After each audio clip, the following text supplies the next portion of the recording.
Searching in the shadows, trying to find my way. Broken dreams and empty promises left my heart afraid.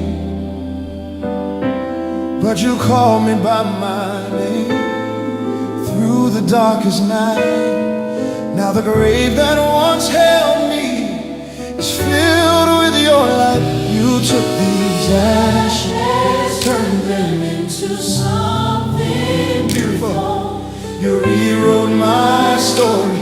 Now my heart is full. You gave me new life, new hope, new breath inside. The old is gone, the past erased. Now I am alive. You gave new life. Was blind, but now I see. Your love has resurrected me. I am free. I am free. Oh, yeah. Chains that once controlled me lost their hold on me. Mercy broke the prison doors. Now I walk in victory. No more shame to hold me down. No fear to hide my face. I stand redeemed, restored, renewed by the power of your grace. Took my weakness, covered it in victory. Now I'm standing in your authority.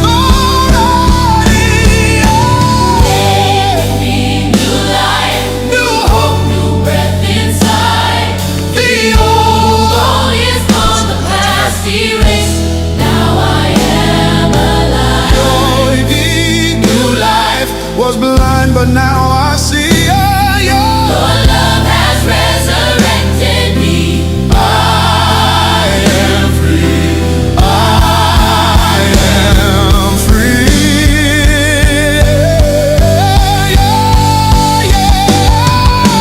Death could not hold me. Shame could not bind me. Your love has defined me.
You gave me new life, new hope, new breath inside. The old is gone, the past erased. Now I am alive. You gave new life. Your love has set me free. Forever I will testify. You rescued me.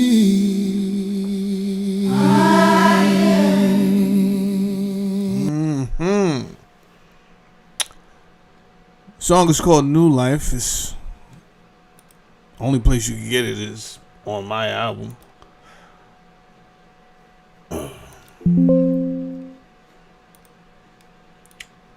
gonna be on my new album.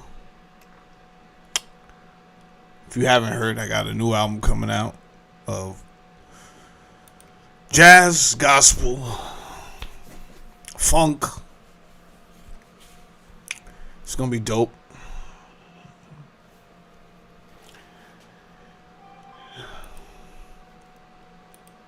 I guess we can get into the show.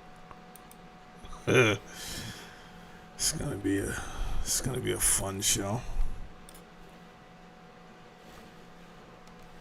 Well, apparently our military commanders are telling our troops who are about to go and die for Israel that don't worry, this is God's plan. That escalated is fast. what they're reportedly saying. This came in from Jonathan Larson, and he says here at more than 30 military installations, U.S. commanders told troops the war on Iran is a Christian war. The Military Religious Freedom Foundation tells me it's been inundated with complaints from more than 110 service members.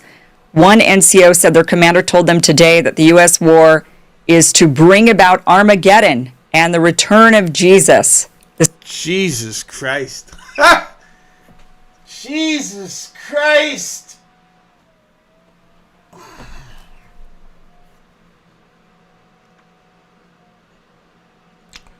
Let me give some shout outs before we even get started. You're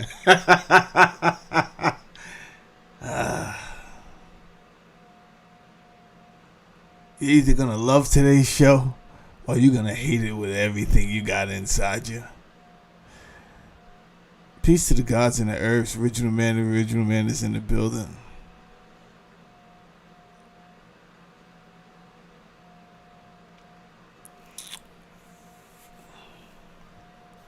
I decided yesterday not to tap dance today.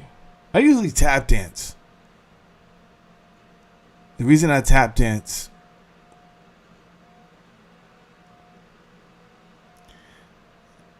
is because I try to give people the knowledge so that they can see the signs and the light. And I have a lot of patience, so it doesn't matter if you don't get it my first show, my second show, my third show, my 10th show. It doesn't matter. I go at a pace. And then slowly some people, they're like, yeah, I see what you're saying. Today's not one of those shows. You're either going to love today's show or you're going to hate me and my show, which I don't necessarily care. You'll find out how much you can take.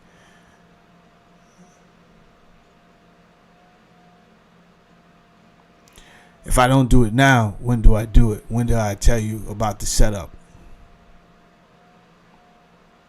I do want to remind you about a year ago, the drones just started appearing in the sky, right? Just walk with me for a second. The drones, they started in New Jersey.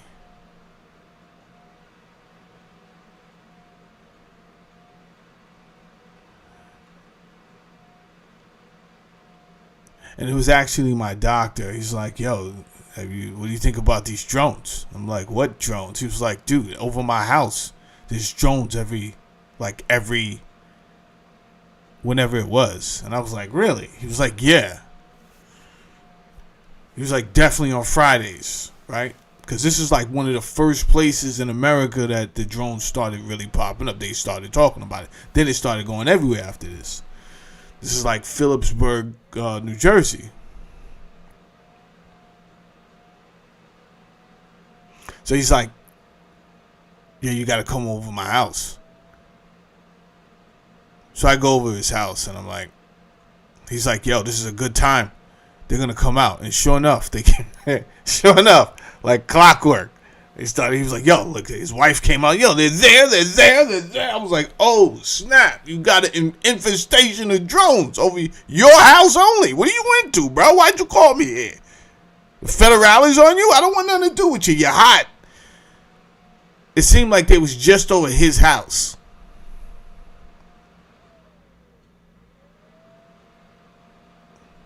and they weren't. I thought Project Bluebeam, that's when I thought that Project Bluebeam was going to start. But the public had found out about Project Bluebeam, which was supposed to create the holograms of Jesus Christ, the return of Jesus Christ. We'll talk about him in a second. Never mind the gospel music. I have no religion. I just like gospel music.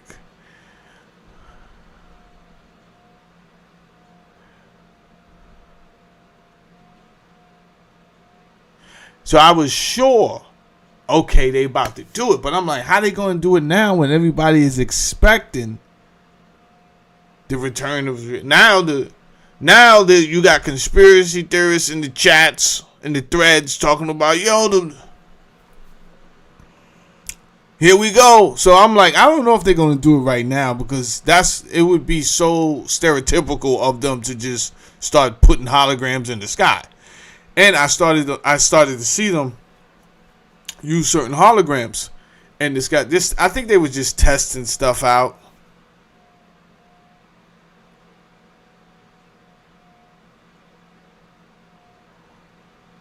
They never did it. To this day, what happened was the drones got bigger and bigger. It's crazy. I've seen some humongous drones. There was an infestation. I don't know why they pulled back. And they were everywhere. I went to Brooklyn. There was drones over Brooklyn. I said, Jesus, there's nowhere I can't go. I was between like 3-4 states at the time. I'm New York one day, Philly the next. I'm out in Waterbury, Connecticut. Never mind what I was doing. I drive trucks. But I seen them.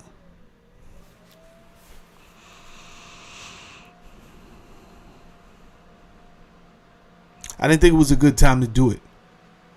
They didn't do it. Will this be the opportunity now? Because they need the morale of the soldiers to be high. However, soldiers are not stupid. I'm assuming they still allow soldiers to have their phones, which is kind of difficult when they could just watch the news on their phone. Anyway, the soldiers are going to get the information.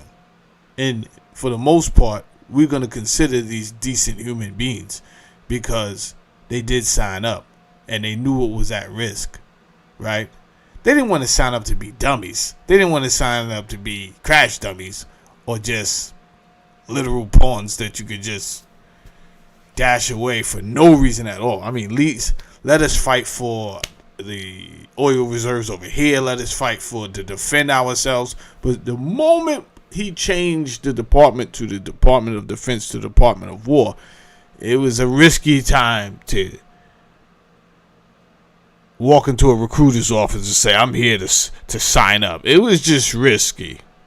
But I get it. You got your plans. Maybe you was in ROTC or something like that the whole school year. And here it is. You're going to go through with your plan. Regardless of the fact. There's many reasons you may have enlisted. Sure reason. But you was just, I'm pretty sure they was hoping not to go to war. You go to war. That's why I signed up, right? If we go to war, we go to war. But just don't let it be a stupid reason. Well, so much for that.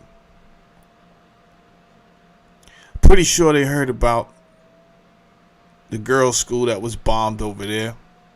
Many people put this out their head. Right? They'll tell themselves, that's the price of blase blah. They don't want to hear that they're being lied to. Is this the right time? Right? You're trying to get your nerves together to go to war.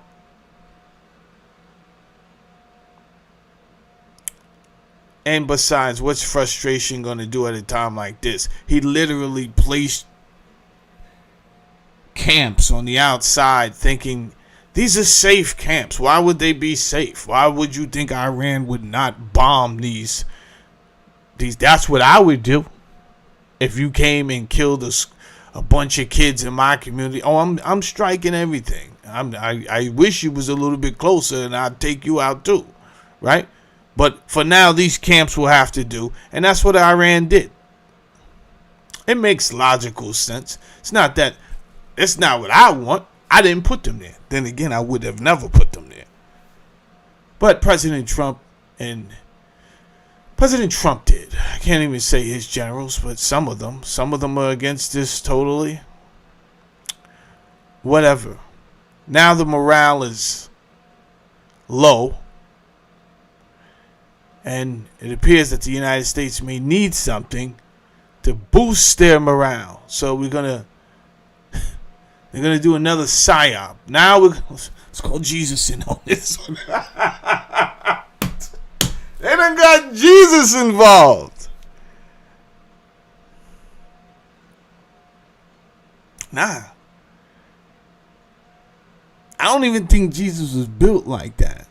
Not for war. I don't think Jesus was built for war. He's a very passive type of guy. Open toe sandals.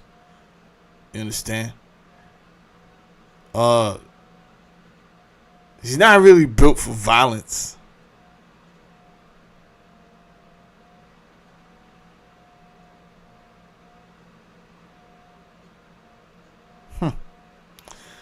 We'll get into him in a second. Right now, shout out to Kim Iverson.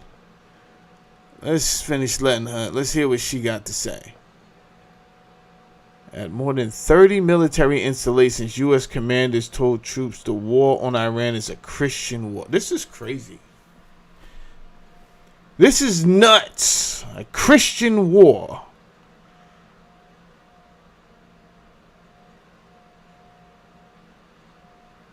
Started by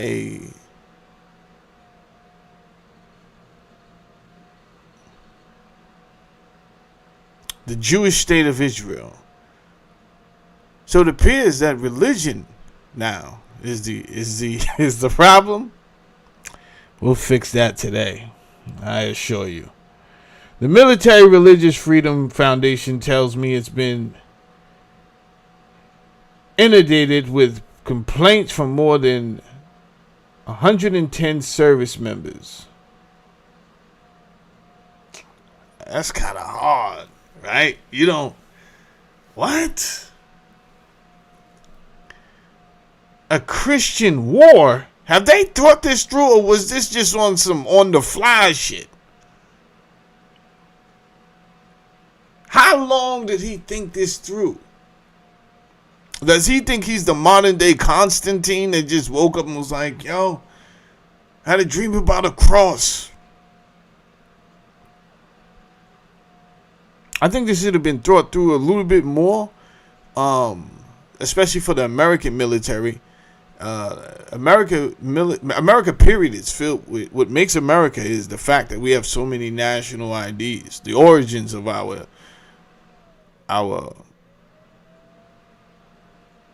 personal family lineage usually comes from another place. We're citizens here now today, but where did they originate from? Ireland. They can, there's usually some sad ass story. My dad come over here with 2 potatoes and shoes. He did. He made his bones. It's always some sad ass story about how somebody's great grandparents came over here with nothing and they made it. That's what makes America. That's why I don't talk crap about immigrants, because we're all immigrants. No matter how far you go back, you may feel like you're not an immigrant because your family has been here so long. They're immigrants. I don't rock with migrants because we have a system now in place, and I just need you to come into the country the right way. If you think you really want to be here, truth be told, I know it looks glamorous. You may be better off where you at, bro. I don't know. Or not. Either way, I need you to fill out the paperwork. It don't even matter. Just fill out the paperwork. This is what's going on in our military. We're supposed to have some sort of separation of church and state, I thought, but apparently now if you join the military, you're going to go and die for Israel because it's God's plan. The MR... God's plan. God's plan. Shout out to Drizzy. FF, which is the this is the Military Religious Freedom Foundation, and they are logging these complaints, and they've received over 100 of these complaints. This is one of the complaints saying here.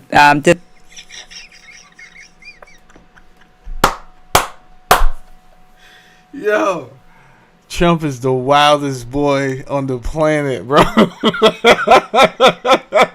This dude's getting a back massage by Jesus Christ. This morning, our commander opened up the combat readiness status briefing by urging us not to be afraid as to what is happening with our combat operations right now. I don't mean to laugh because God knows it has to be scary, right? It has to be scary. You think about everybody at home, shit is going down, and you really, right now, you really thinking, yo, I might not make it out this motherfucker, bro. And you praying to any God that you ever heard of or that your family is associated with. He urged us to tell our troops that this was all part of God's divine plan. That's cold-blooded. And he specifically referenced numerous citations out of the book of Revelations. Oh! Shit got crazy fast. Referring to Armageddon and the imminent return of Jesus Christ. Is now the time for Project Bluebeam, is my question. If it is, I've come to kill that I come to kill that energy today with this show. Oh yeah. I think I'll rip the band-aid off this whole Jesus fiasco today.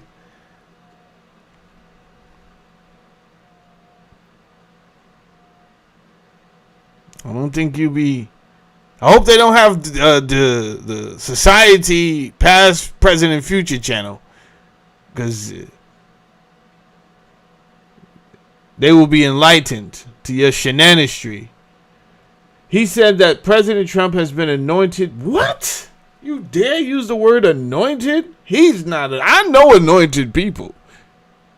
He is not one of them at all. He said that President Trump has been anointed by Jesus to light the signal fire in our... Oh, blasphemous. Blasphemous! In Iran to cause... This is... Has he read the Bible? He doesn't care about you guys. He does not care about you Christians. He's just freestyling on the mic. He's... He don't care what's in Revelations. Yo, I'm the guy. Give me the mic. Give me the mic. Let me, yo, check this out. 1, 2, 1, 2. Yo, check this out. Armageddon. Revelations. You understand? Got it. Yo, I'm the one. Jesus told me, go kill these people. Right? You the one. He's just freestyling on the mic, bro. He's never read Revelations. He's just up here talking crazy. He doesn't care about you people. Now I hope that's evident. He doesn't care about none of you people. He doesn't care about your kids, obviously. This was just... Yo, straight up, I would have preferred him say, like I told you my first show. Yo, there's oil over there that I want, right? And I get it. Nobody sanctioned this. Congress didn't approve of this war. I get it. You're upset. You feel it's illegal.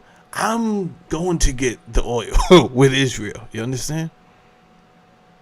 I think it's a little bit deeper than that, though. I don't only think it's about oil. I don't.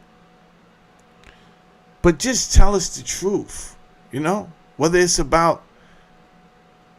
Iran's still trying to do business internationally outside of the central banks? Tell us that. Let us know. We understand that it's a new world order and nothing. I understand it. You understand? I'm not naive to the new world order and the way that things are, because everything I said was going to happen has happened. They did. I'm talking about down to crossing the T's and dotting the I's. They did exactly what every conspiracy theorist on this planet said that they were going to do, and they said we were bugging. And we said you're trying to create a one world. Well, what does this sound like? They're just doing it slowly so that you guys don't flip out. And miraculously, people just sit there like sheep. I see why they call you sheep today. Because you just sit there and like you make up excuses. Well, this was just published yesterday. It was published today, but it was a complaint from yesterday, March 2nd, saying, Mr. Weinstein, thank you for taking my calls and the calls of some of my colleagues as to what happened earlier this morning with our combat unit. Please protect my identity and the identities of those I'm speaking for, as we discussed. Our unit is not currently in the combat zone, AOR, regarding the Iranian attacks, but we are in a ready support function where we could be deployed there at any moment to join and augment the combat operations as participants.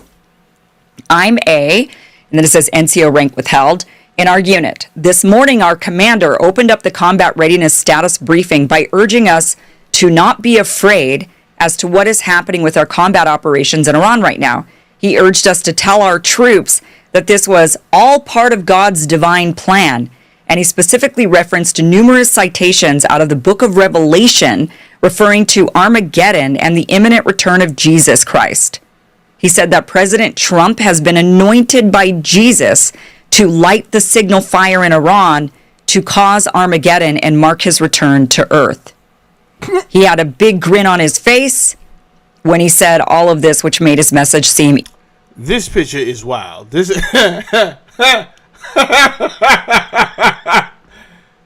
Yo! This is wild.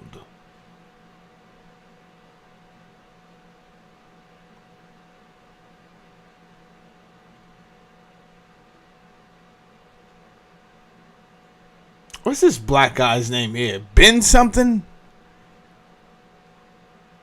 He looks totally thrown off. He doesn't. Only one with his eyes open, too.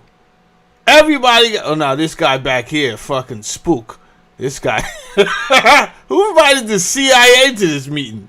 He's back here looking at Ben.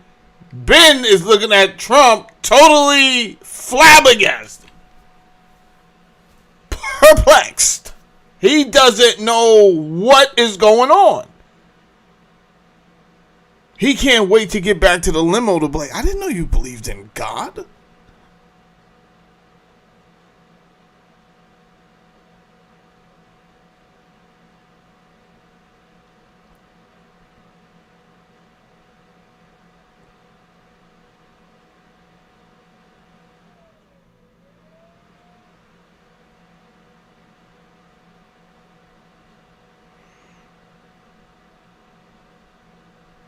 We'll go over it later.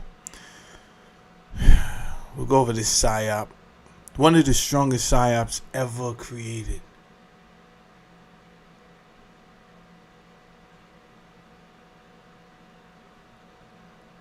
Religion.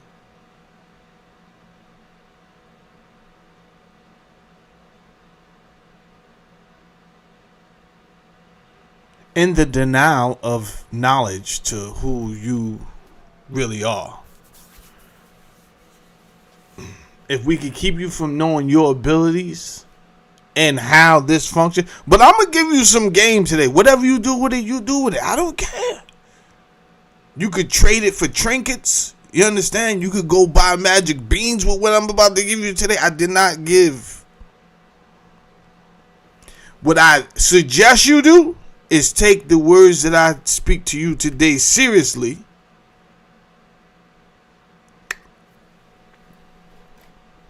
Even more crazy, our commander would probably be described as a Christian first supporter He has been this way for a very long time and make How, Sway? How are you a Christian First supporter when I just seen you kissing at the Wailing Wall? They don't even believe in your Jesus. I just seen you kissing the Wailing Wall, blood.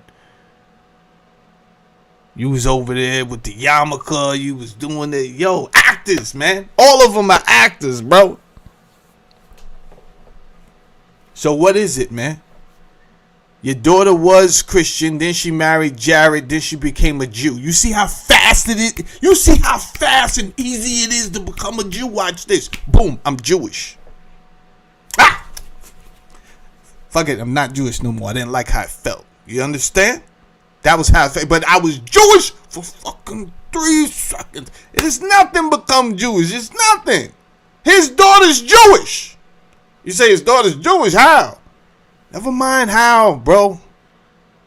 Never mind that. We're way past that. She married the guy who's claiming to be.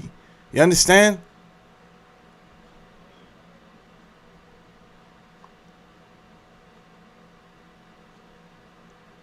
He's out here freestyling. We don't know what he is. We don't know what he is.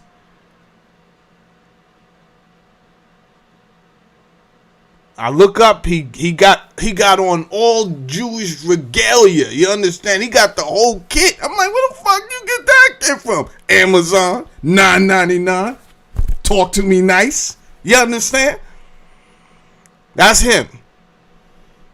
Then he's back in the States at Turning Point, dressed like Joel Osteen. I don't know. What? it clear that he desires all of us under him to become just like him as a Christian. But what he did this morning was so toxic and over the line that it shocked many of us in attendance and at the ops readiness briefing. Besides myself, I'm reaching out to MRFF on behalf of 15 fellow troops. I know you asked me about the religious views of our group who have requested help from the MRFF. I can only tell you that I am Christian, and at least 10 of the others are also Christians. One of the others is Jewish, and one is Muslim. I don't know the religious or non-religious status for the other 3 at this time. I and my fellow troops know that it is completely wrong to have to suffer through what our commander said today. It's not just the separation of church and state, as we discussed, Mr. Weinstein. It's the fact that our commander feels as though he is fully supported and justified by the entire combat unit's name withheld. This is crazy. You know you have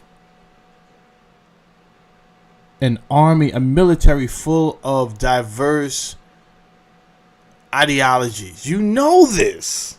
Some people are Muslims, some people are atheists, some people are they practice Judaism. Why would you make an announcement? This is a Christian war. This makes absolutely no sense. Who got the will? Apparently Jesus got the will. And that's the problem. Everybody, yo, Jesus take the will. When? You think I was sliding on ice and I was like, yo, Jesus take the will? Never did I do that. Never did I do that. Because I'm going to let you know something. He's not taking the will and your ass will cry. In real life. No. Never mind your sentimental. I know Jesus is. I don't care what you talking about today. I don't care what you talking about. He's not grabbing the wheel, bro. He's not grabbing the wheel. Jump off a building today. It's okay. I will take the flack. I'll take the flack. They could go back to this YouTube and be like, I was watching it. Saladin was live. I'm pretty sure I got some haters that only watch me just for that moment. I was watching them, FBI. He told these people to jump off a bridge and that Jesus will save them. Go ahead. I'll show up. Depose myself. Actually, I said Jesus would not save them.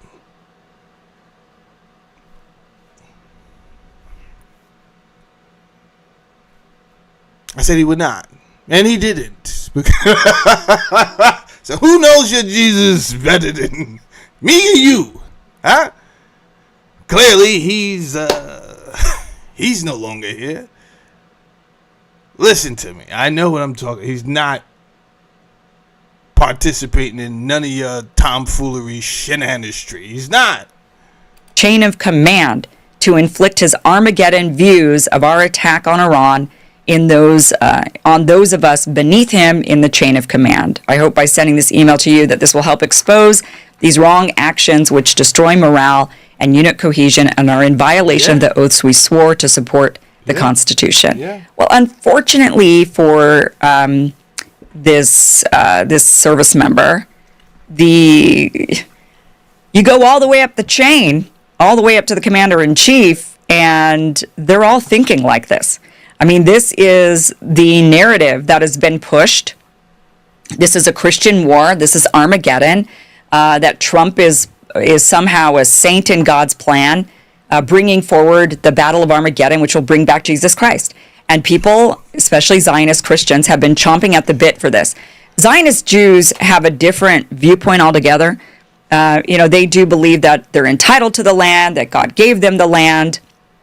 They do believe that they're going to build their third temple. They've got their own set of religious beliefs, but this is uniquely Christian Zionist, which is, we've got to do this battle, and then Jesus Christ comes, and hallelujah. I mean, that is what they're really legitimately thinking. And Easy. Easy.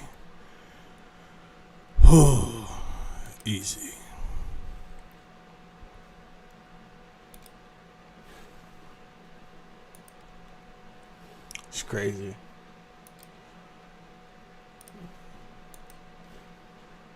By the way, if you like that that gospel song that I played at the beginning of the show, it's called New Life. It will be on my new album whenever I release it. I'll let you know. It's a banger. Don't worry, I got more gospel joints that's gonna be a banger. But first, I gotta give you some of this work.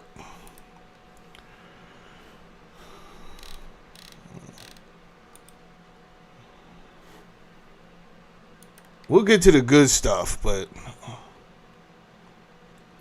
let's put some things in perspective.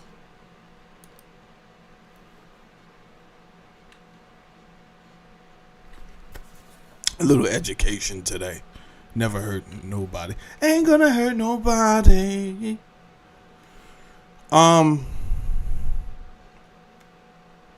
would like to start off today's show. I don't know if I want to call this a class. I would prefer to call it a conversation. Things will be new to you, but I don't know if I want to call it a class. Let's just call it a conversation. A conversation that will start to make sense, hopefully, because I try to put it in logical order that would make sense for you.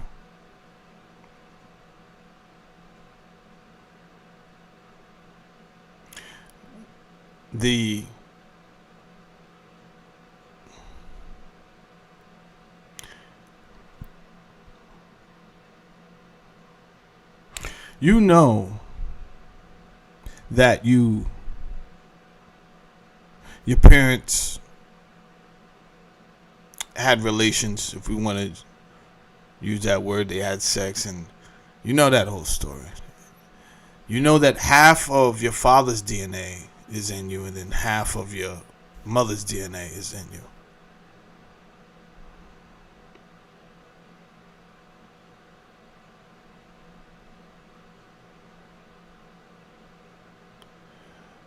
I think that's 23 chromosomes, each giving you 46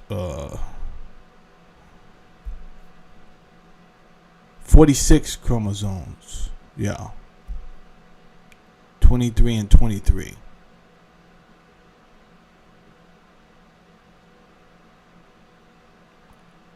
"23 from one side,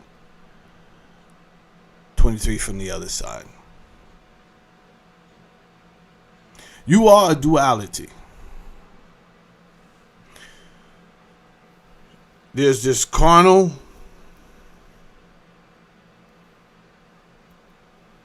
tangible matter that we can actually touch. We understand this. But then you do understand there's some things in this world that's intangible, but they exist.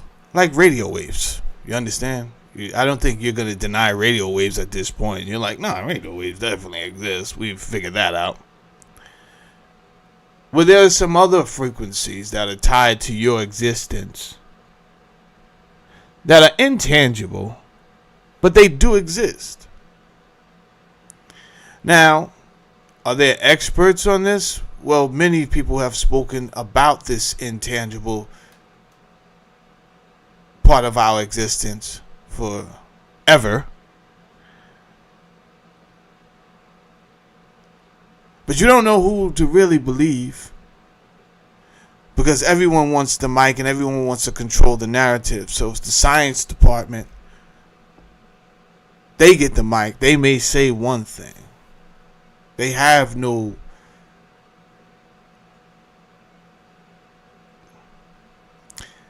data that confirms anything. So they hide behind the script of observation, testing, and hypothetical theories through systematic testing. And come on, man, come on. What is science? Why do we need a whole two-sentence script, all for you to say,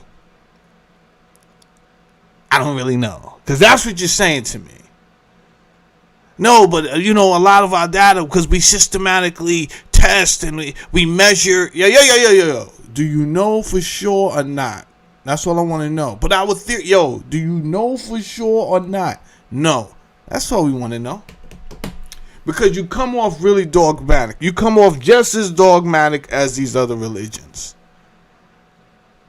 Do they know?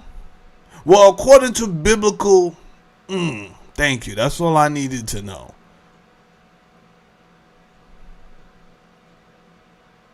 Just those words right there told me everything that is about to come out your mouth. And I'm good.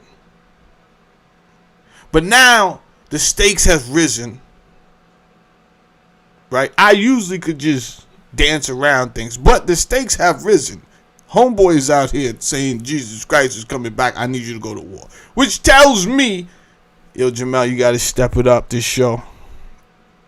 I need you to do me a favor. Let the people put it out there. Let the people know. If they want to share your video with a loved one, that's on them. But give them the knowledge today. Give them the knowledge today. It's only March 3rd. Give them the knowledge. Give them a little taste. All right, cool. Let's do it. I don't care. You like it. I love it.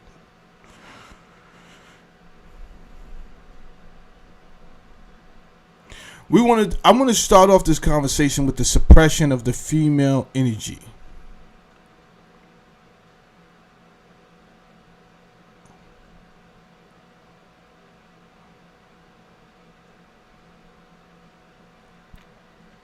This has been a tactic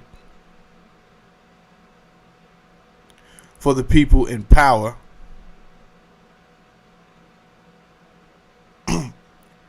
if you've never watched my show, I do believe that we are not the same entity, all of us.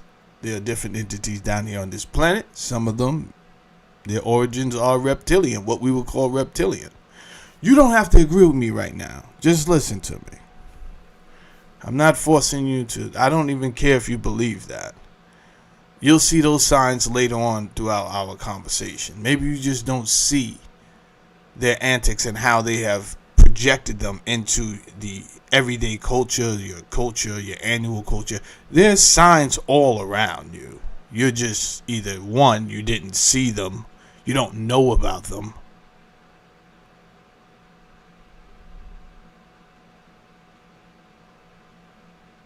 But after I give you the knowledge, all of a sudden it will become like one of those highlight exercises when you're waiting in the dentist's office and you have to find something and then you just look up and you're like, oh snap, there it is. A snake around the caduceus as a symbol for medicine. You'll start to see all the symbols. There's no need to give you all of it today. The thing is, there has been a systematic suppression of the other half of your existence, the other half of your if you're male, of your consciousness, of your abilities. Because again, you don't know your abilities because they've given you this story. Many different stories. So you actually think it. No, they told you it was robbery for you to think of more than yourself. That you first must give everything to a God. A God you was lied to about, by the way. Do not argue with me on this. I know. If you don't know you was lied to about the God, then you don't know. Then you have to listen. I would not come up here and say such a thing on a Tuesday morning just to piss you off. What's today? Wednesday? On a Wednesday morning just to piss you off. I wouldn't do it. I didn't want to do it in the first place. Something heavy in my spirit said, nah, go ahead, give it to him. Fine, let's go. Religion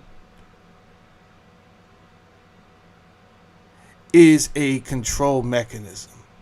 And suppose you don't believe that. All right, fine. Let me pull back. Does religion have the ability to be a great control mechanism? There you go. You answer that. This has been a tactic for a very long time, and we're going to go over these tactics today. What would they get out of, and when I say they, I do mean the elite, what would they get out of denying you the other half of your existence, right? Getting you to voluntarily give up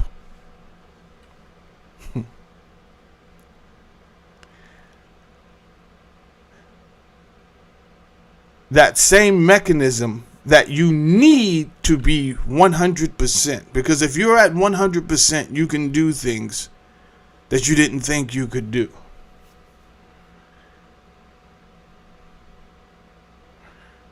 If you're at 100%, if you embrace if you have, first of all, you need the knowledge that it exists. You need the knowledge to know how this here thing works. But usually that knowledge was only given in what we call a mystery school. It wasn't given to any and everybody. Only a chosen few.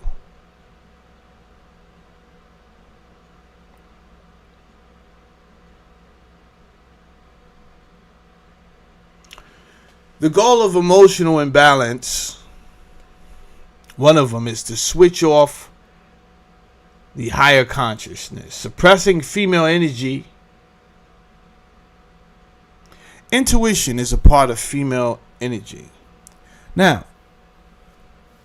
you hear female energy and right away, you may use some, your mind may go dark. You mean, hey, ain't no gay. Female energy. Science it's not asking you if you have female energy.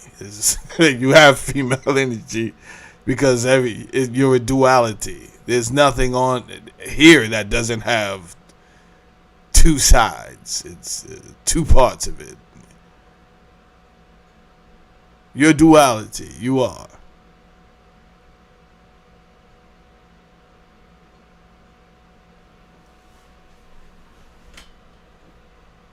What made you think that you would be born out of a woman and then you wouldn't have nothing? What, you thought it was just physical? You didn't come out with her breasts, right? You didn't come out with her vagina, but so you thought you was good. Nah, I don't got nothing from my. No, you're not good. You still. There's two sides to the physical, and there's two sides to the things that you can't see, the intangible. Some people call this the spirit. They got different. They'll go deep. They'll call it the spirit, the soul.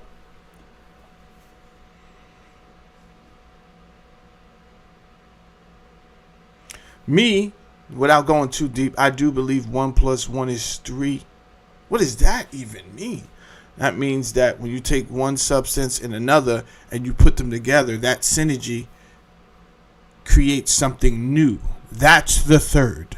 So whenever you hear someone say 1 + 1 is 3, what they mean is the triangle. They mean that one thing, you took one substance and you took another and you put them together and it created something new. For instance, you have a female, you have a guy, they go out on a date, they take it home, they lay down, they do the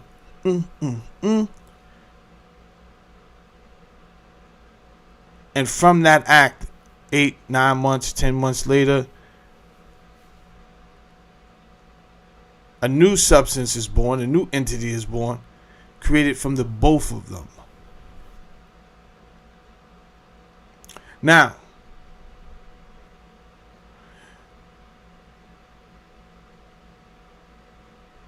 there are some energies that are masculine and there are some energies that are considered feminine. It has nothing to do with whether you like guys or not, or you act like a girl. That's not what this means. This is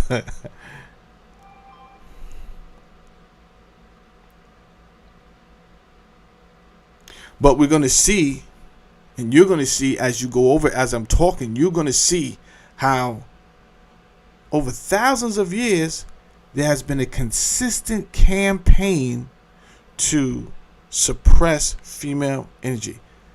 Not just female rights. I'm not talking about female rights. So if you can get me confused with, girl power, I'm not even talking about that. This is not even that. I would usually only do this type of talking in a private, because I was only going to do this in a private setting, which only Winter would have showed up for, because I don't think that many people are members of the channel. But like I said, something deep inside me was like, nah, give it to all of them. Tell them all. So I said, all right, cool. I was just going to give it to Winter. And then if Uncle Andy showed up, once he seen the class up, he would have showed up. But you're welcome. So intuition is one of the female energies that we'll talk about today as a one of the female energies. Feminine energy. Let's call it that. The feminine energies.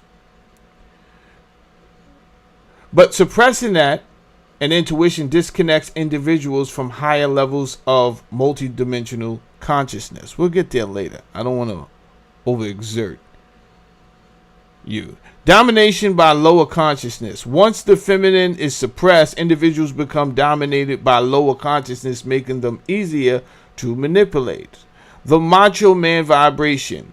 The goal was a world run by a macho man vibration, a state of disconnected from love, wisdom, and intuition. Yeah. You absolutely need that in a home.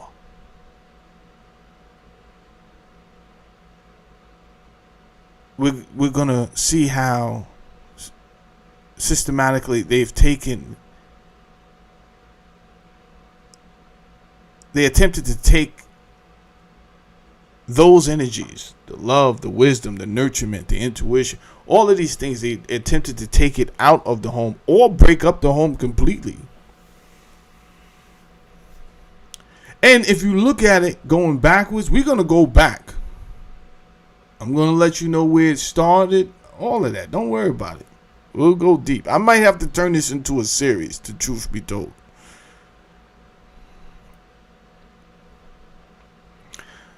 But if you just look at starting from our most recent times, how this tactics was heavily used on one population that I don't think the world too much cares for, and that would be the black population.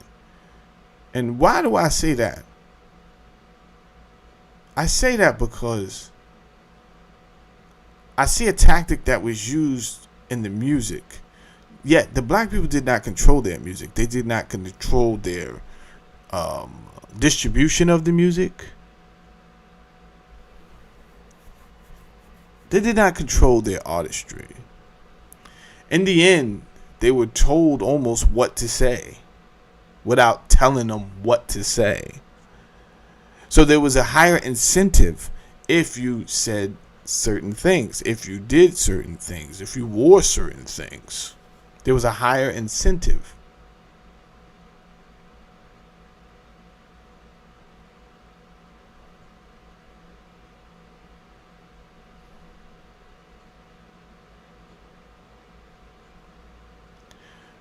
So the music became very macho.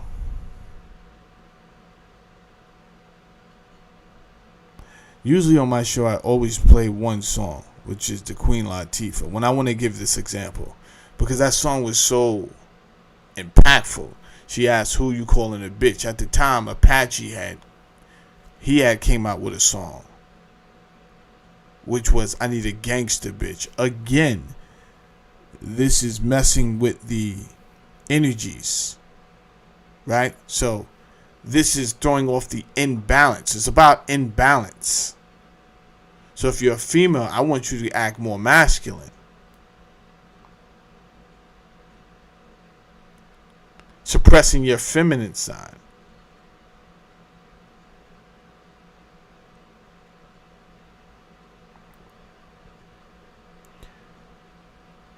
She did seem like a nurturer though in hip hop. We didn't have many nurturers. We had, right? But I like that song. Who you calling a bitch? And she was able to teach through hip hop a woman how to be a woman. Because some people didn't have that at home.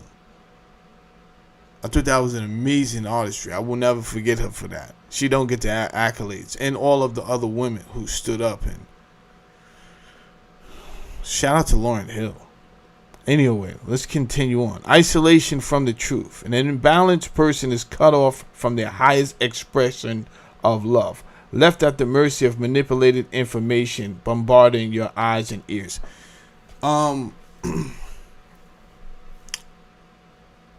We all aware of the Iran-Contra scandal. Shout out to Gary Webb, a journalist who uncovered the scandal of United States involvement in bringing drugs into the United States. Most of those drugs ended up in black communities. And that cocaine was then turned into crack cocaine, a new form of narcotics within the United States that really took drug use to another level. A whole new economy was made off of this drug. It was so powerful. It made people millionaires within like a week. You could become a millionaire. Days you could become a millionaire. It was something nuts that we've never seen before. America was not ready for it.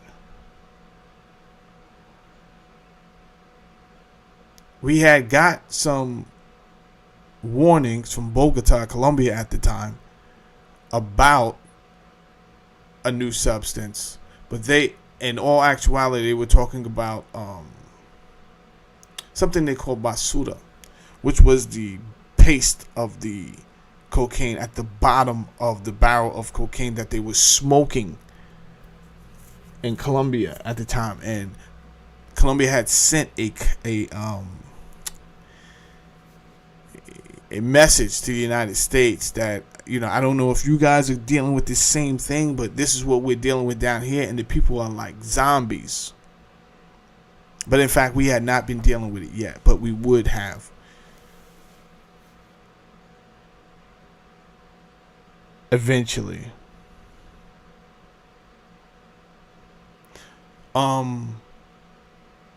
Like I said, this was such a hot commodity that people got involved in selling it. Obviously, it was illegal. And it's hard to tell somebody not to get involved with something that has the ability to make them a lot of money. So therefore, a lot of black and Latino men got involved in the illegal sale of these narcotics, and people get addicted to money all the time. Nonetheless, many of our people was captured and enslaved in what we call the penitentiary. Many. Too many, in my opinion, without having the stats and the numbers in front of me today. So I'll just go over why I say too many. I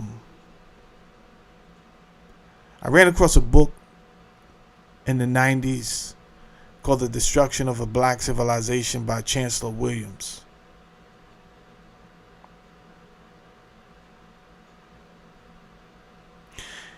Chancellor Williams told me in that book that the head of the family was the man. And the family was the head of the community. So he said, if you break the man, you break the family, you break the community. I never forgot that. I said, wow. Then I look and I see that most of our men were actually incarcerated. I think we all know, just through common sense, whether you've been locked up or not, that it's kind of hard to use feminine energy in a prison if you are not voluntarily a homosexual.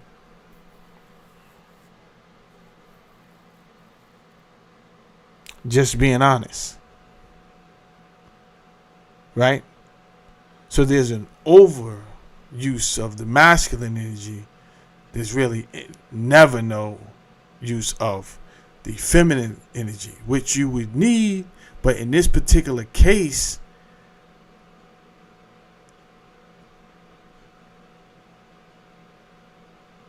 you have decided, I'm going to go with the straight masculine because people are dying every day in this joint.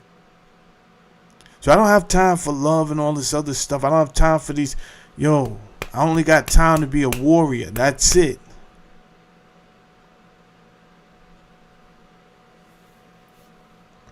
I've always said the people that control the music understand you better than you. No one knew what I was talking about because I talk in parables a lot. Like, I am Jesus the Christ. I am not Jesus the Christ, but I do speak in parables. And I'll say something similar to what he says. He who have ears, let him hear. Meaning you'll get it if you got it. What's understood doesn't need to be explained. But suppose they don't understand.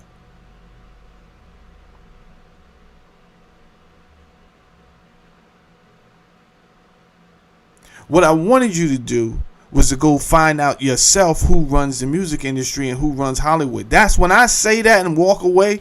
What I want you to do, instead of me saying it on my program and in my program getting silenced, I want you to take the initiative and go find out who runs these media programs. It's not hard to find out. You can find that out like that.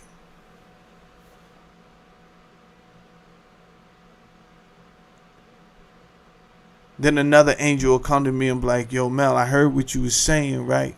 Because you got to be aware of how the spirit may talk to you. It may talk to you through another person, right? It's called an omen. Sometimes you get an omen in different signs. You have to recognize the language of the universe. Sometimes it's numbers and sometimes it's just somebody saying something. So people come to me. I had gangsters come to me. Official. Yo, Mel, everybody don't think like you. Like, I understood what you were saying in that program, but everybody don't think like you. You gotta break it down into small pieces if you want them to have it. I said, all right, fam, thank you. I appreciate that. Let me utilize that next time. So if you did go find out who runs the media, who runs the music, why Prince was pissed off, why Michael Jackson went to the point of using derogatory terms in his music, he was upset to the point they had to censor his words because that's how far he went. He went to the point of using words that was forbidden because he wanted us to know, yo, these people don't care about us. But you didn't know who they was talking about. But let me tell you something. You can still go find out because I'm not ready to say their name because every time I say their name, they shut my program down. Not today. But I will tell you this.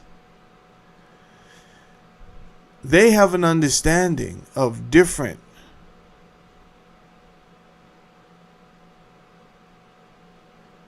realities on this planet that they have studied.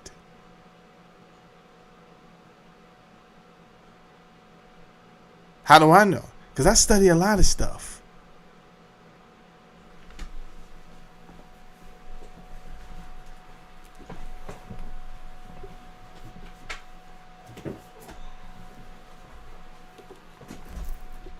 So I study a lot of stuff. You understand? I study a lot of stuff. And I do this because I want to know when my enemy might know.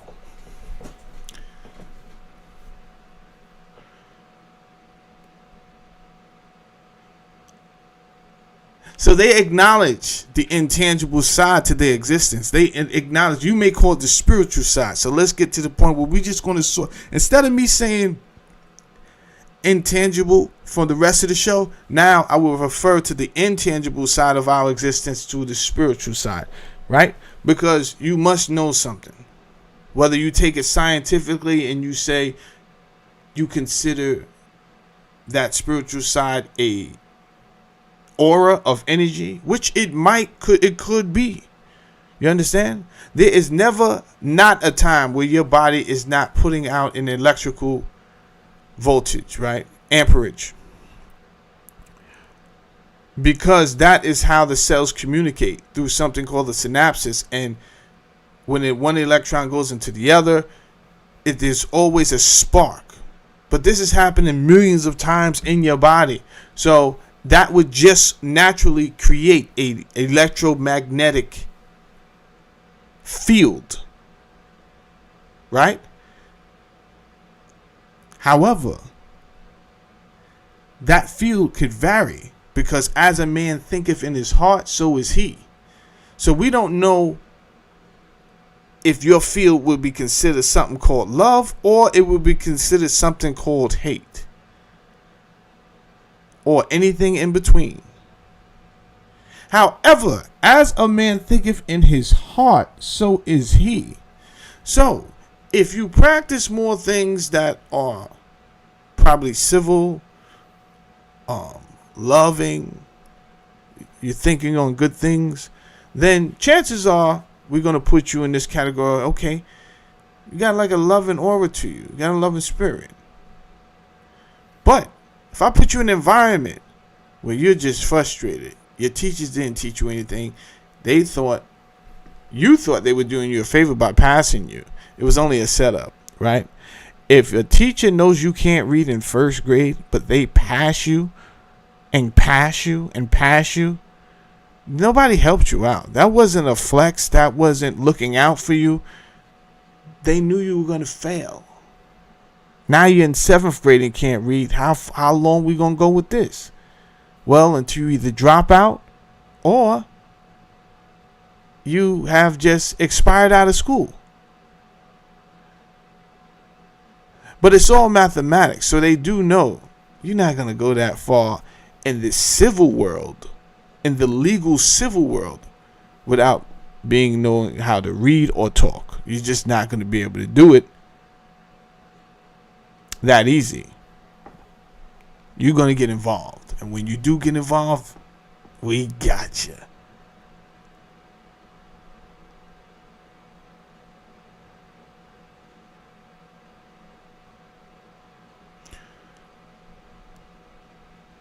I seen the leaders of Hollywood.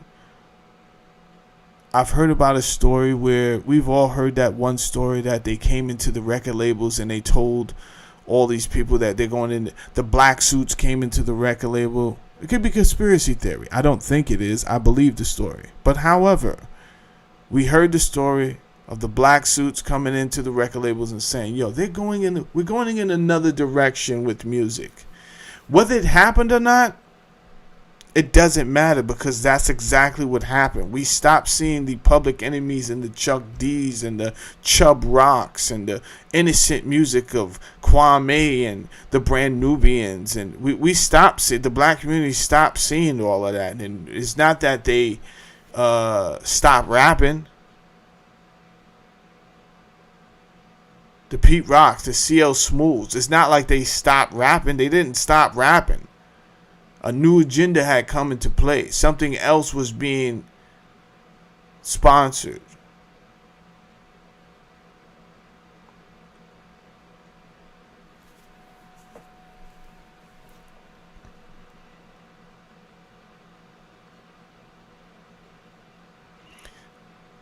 To this day, one of the dopest tracks. I hate the words, but it's hard not to acknowledge the heat that's coming off that album and that song. It is a song off of Dr. Dre's The Chronic album.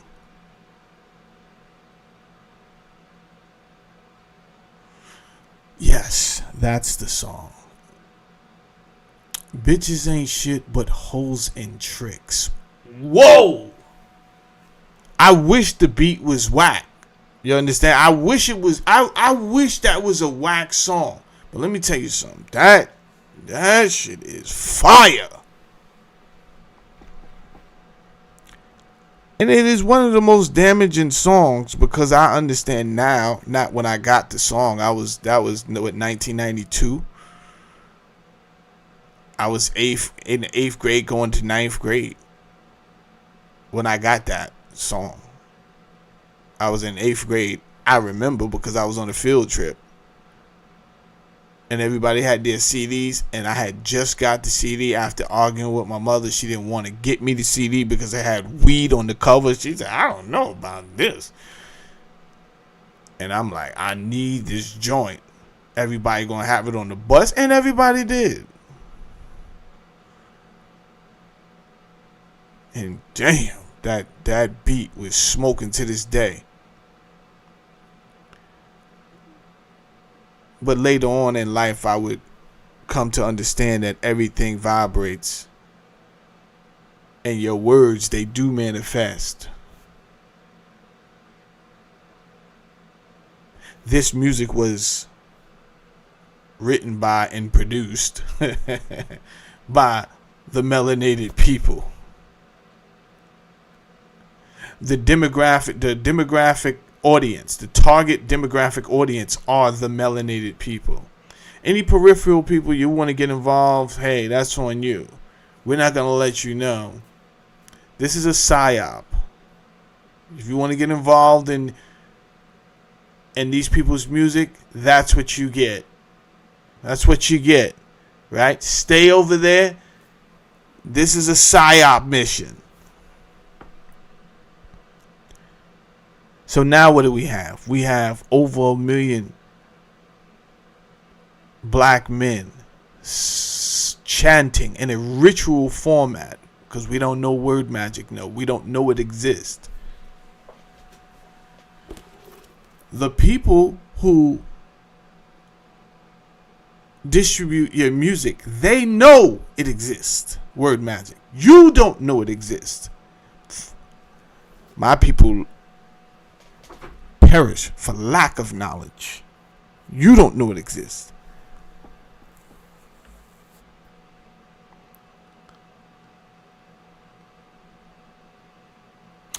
In the Bible, they talk about Jericho. The army went around this place 7 times. And they just put out a frequency. And that place crumbled through the frequency.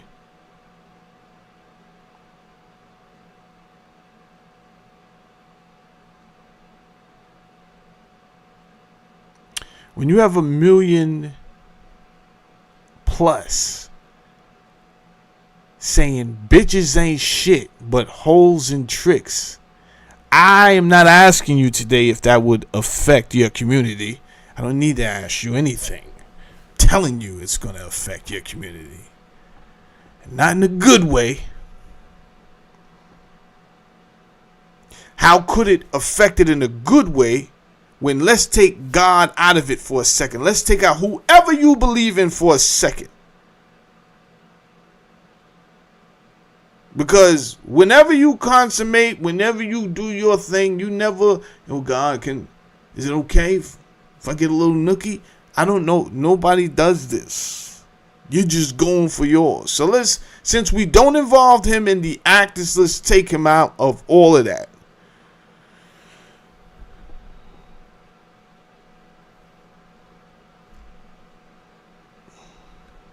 How,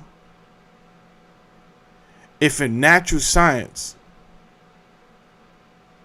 it took a female to create this beautiful thing, which should be a beautiful thing, but some of us are, sometimes things don't go right. So everybody doesn't have a kid because they want to. You understand? Everybody doesn't have a kid because they want to. But the instructions were to be fruitful and multiply anyway. Find somebody. Nobody wants to find a partner nowadays, right? We only want to use women to basically have sex. This has become celebrated. Celebrated.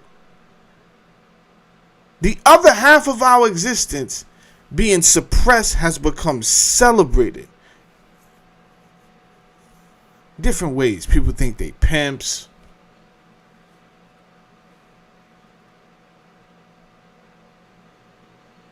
I'm a man. Da da da da da. You not nothing. You don't know how rich she is in value, and I don't think she would know how rich you are in value, because quite frankly right now the ma'at, the balance is thrown off and it is wacky. Isolation from the truth. An imbalanced person is cut off from their highest expression of love, left at the mercy of manipulated information bombarding your eyes and ears. Well, many people don't know the truth. I'm going to give you some truth today, though. Don't worry about that. How you take it is on you. The polarity principle beyond gender.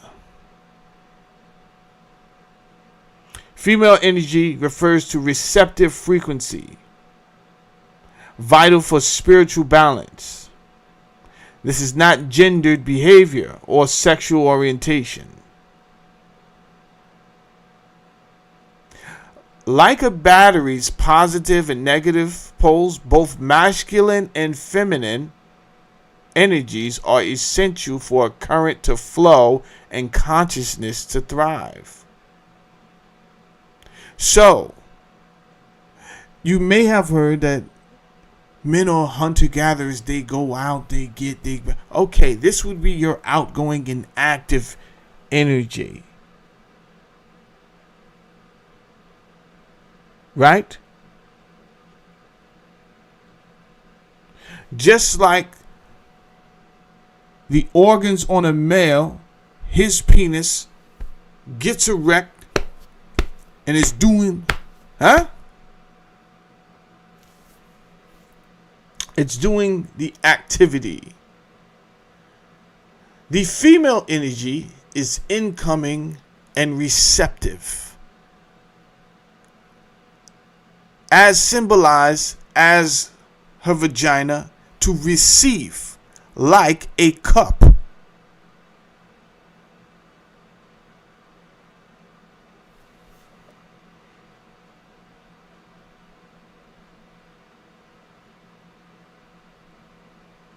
These energies are essential.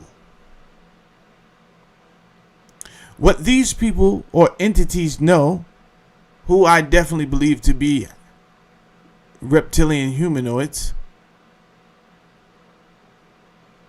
is we could try to physically control these people, but there's another way. Another way they have no idea about. So if we block them from ever knowing how they themselves truly operate, and then we take control of their minds, we have them right then and there. The macho stigma has been weaponized. So, actually, any men that shows any form of emotional intelligence, now this is where you can start to see how this was very useful and tactful, especially in the black community, but all over, all men, all the men, right?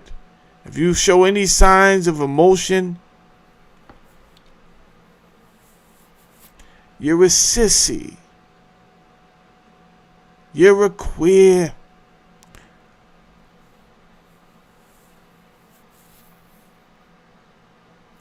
This is because we do not understand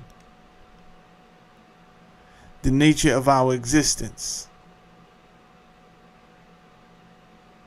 And it's not your fault. You was not told. We'll get into that in a second. You was not told.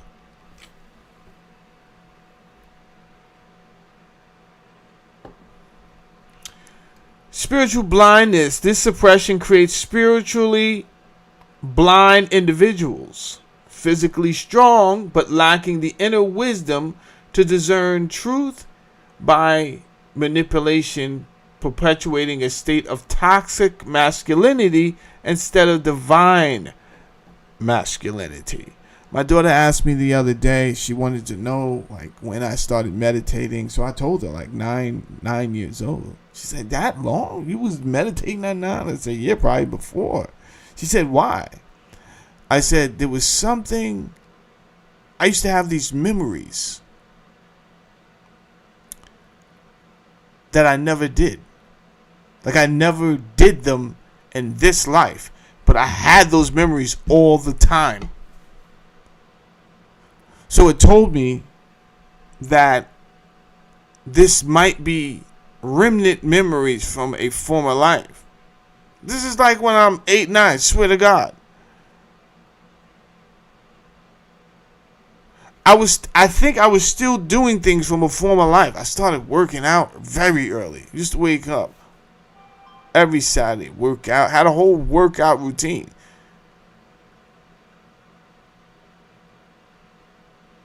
Other than wanting to be like Bruce Lee. Bruce Lee didn't tell me to meditate. I used to meditate, and grown adults used to ask, yo, I see you meditating. I used to be thrown off. Like, yo, bro, I'm a child. What are you asking me about? My mother had a house, and sometimes she would, like, give out board. Like, room and board.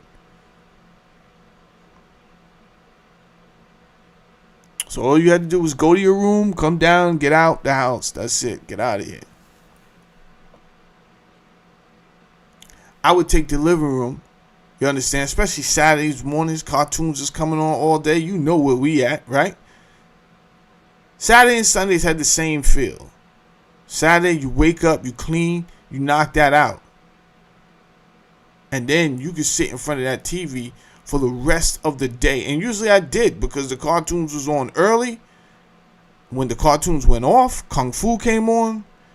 I knew to go outside when MASH came on, because I hated MASH. So whenever I hear that stupid song, it's time. End Mission Impossible. I'm out of here. It's over. That was fun. Let me go outside and try these new karate moves.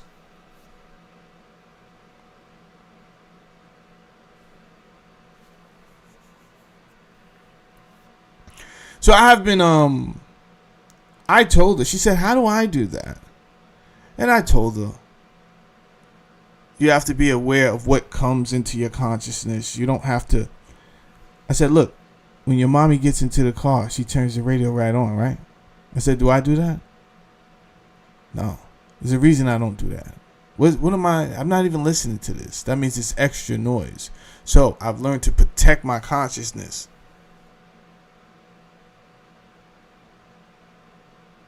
I said, can you close your eyes right now and just hear nothing? You don't hear the conversations going on through the day. You don't see anything. Can you do that? She said, no, that's hard. I tried that.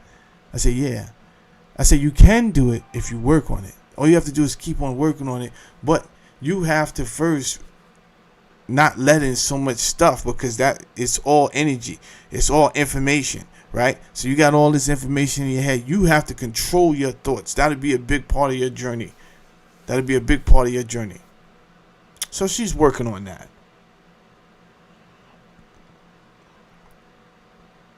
Biological reality. Scientifically, there's no such thing as 100% male, 100% female human. Men have estrogen.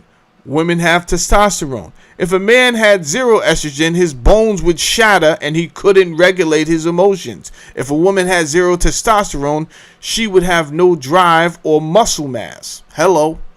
Philosophy. These ancient pools of philosophy were simply describing this biological reality using symbolic language. They weren't talking about sexual orientation. They were talking about the functional balance when we talk about the female energy and the masculine energy. So I don't want anyone to walk away, because that's what it has done. It has made guys feel like I ain't no gay. I ain't soft, man. You know what I'm saying? And then you're overly. You ever see somebody that's overly, like, where's the? I don't even want to say masculine, because at this point it gets retarded. Like, you going. I've seen some things that just don't make sense. It's okay to be a nurturer if it requires that. Fathers.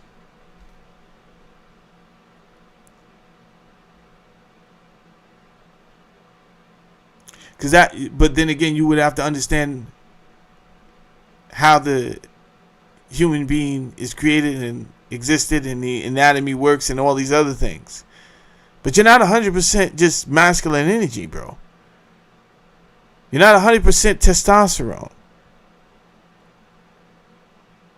You know how many fathers ruin the relationships with their sons because they could not just tap into their basic human side of life? Everything had to be gung-ho, masculine, macho, this, that. This is not by accident. All of this stuff is on purpose. We'll get to the purpose in a second. Today's not a day I would ask you to hit the like. I don't even care. I'm really not even looking at the chat. I'm just speaking.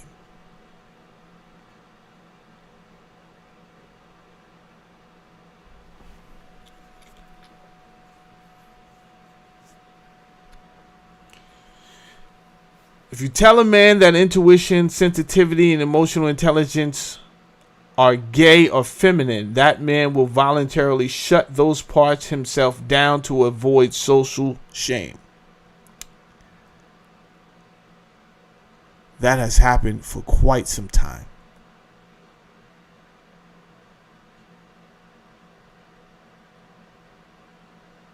So you end up with a macho soldier or a worker who is physically strong but spiritually blind. He will follow orders, go to war, pay taxes without ever feeling that something is wrong, because he has disconnected from his feminine heart center. Again, not feminine being gay.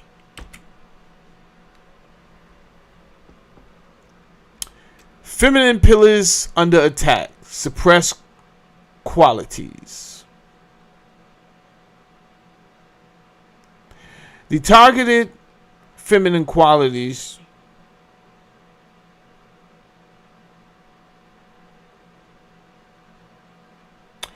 intuition, compassion and connection, creativity, fluidity. Intuition, the receptive quality of inner knowing, was suppressed. A working gut feeling. Let me tell you something. You think you got a gut feeling, bro. Woo! And usually you do got a gut feeling, but you have to learn how to go with that gut feeling. But we call the female the wisdom because that's her natural energy. Like that energy right there, that gut feeling. A working gut feeling makes an individual immune to mind control and propaganda, blocking manufactured narratives. You have to get back to your intuition, your ability. However, in order for you to truly get back to your intuition at high levels of ability, you must take the same advice I gave to my daughter, which means you have to exercise these things. You have to protect your consciousness. You cannot just let anything go into your mind. Some of us, we are so used, we are in a habit, we are in a routine. You wake up, you reach for your phone, and you proceed to fill your mind with whatever perception is going to come out your phone. The first voice you hear in the morning is Poetic Flacco. The first voice you hear in the morning is some podcaster. So whether you believe in God or not, you have not taken the time to acknowledge I'm up. I am here. I think, therefore I am. I am the master of my universe. Today things will go this way. You didn't even have that conversation yet. You reached over to see whatever you posted last night, how many people liked it. Then when they didn't like it, you immediately went into people are haters. As a man thinketh, so is he. Right? So now you got this agitation on your spirit. Yo, why you didn't set your tone a different way? Leave that contraption be. Wake up and acknowledge reality. Have a plan for existence. Know what is going to happen today. You are a creator. Speak these things into existence. You see, it is not one thing. It is a group of things that will change your reality.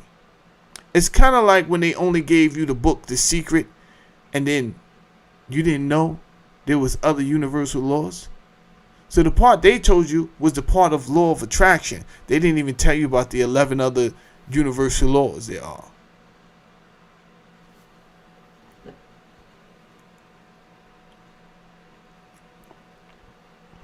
So you went around the earth wishing for shit. Oh, yeah, this is about to happen. No, it's not. For every action, there's a reaction. Did they tell you that? All is one. Did they tell you that?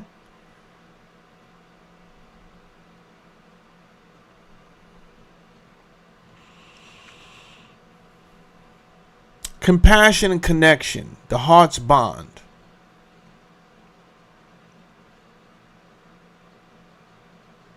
Sidebar. Every door that's closed is not meant, it wasn't meant for you to go through that door. It wasn't meant for you to go to that door. Every friendship wasn't meant to last forever. It's okay. Do not feel guilty because you did not stay in a place that you outgrew. You no longer believe in these things. You no longer feel the same way. You have new knowledge and you have proven that this thing works. Whatever thing you started doing, you said you was going to do this, all of a sudden you actually made it happen. It didn't happen out of happenstance. You created that. That was divinely manifested.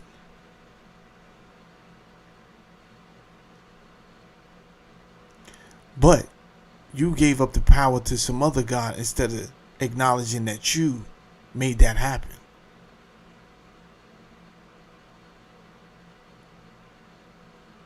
Regardless, it is okay to separate from some other people that are not on the same frequency as you.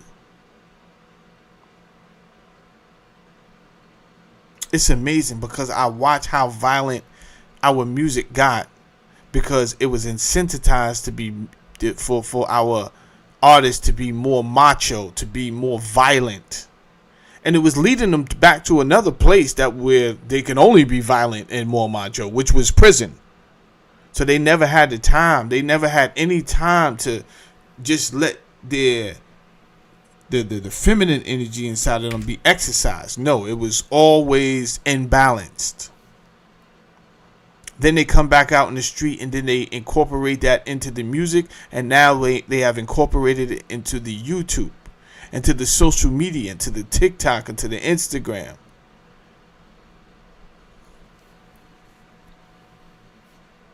And it looks like it's working, right?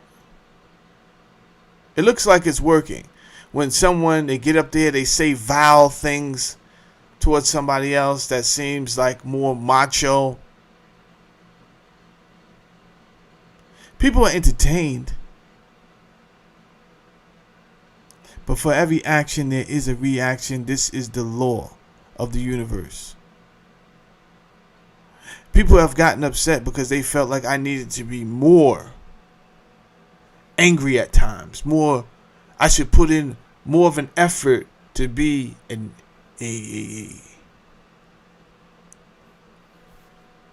I would say more imbalanced, right?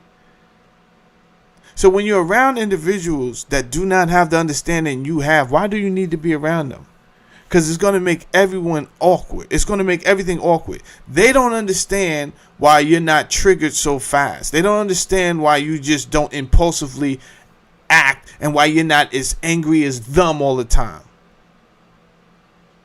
And yet, you do understand this. You don't need to be there. It is okay to move on. It doesn't make you a sissy. It doesn't make you soft. You have the discernment when to use your abilities, your physical abilities, and when not to use them.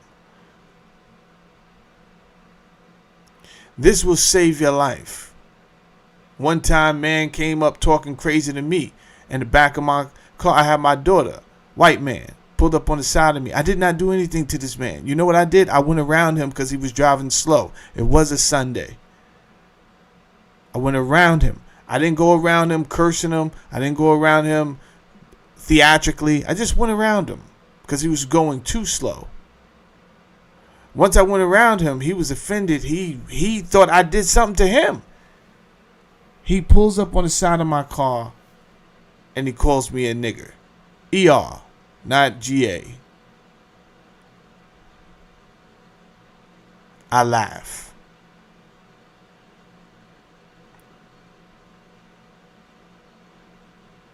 I had a Beretta on me. I could have just wilded out, pulled it out, fronted, started blurring out obscenities. Talk to what's up? What's up? What do you want to do? I could have did all of that.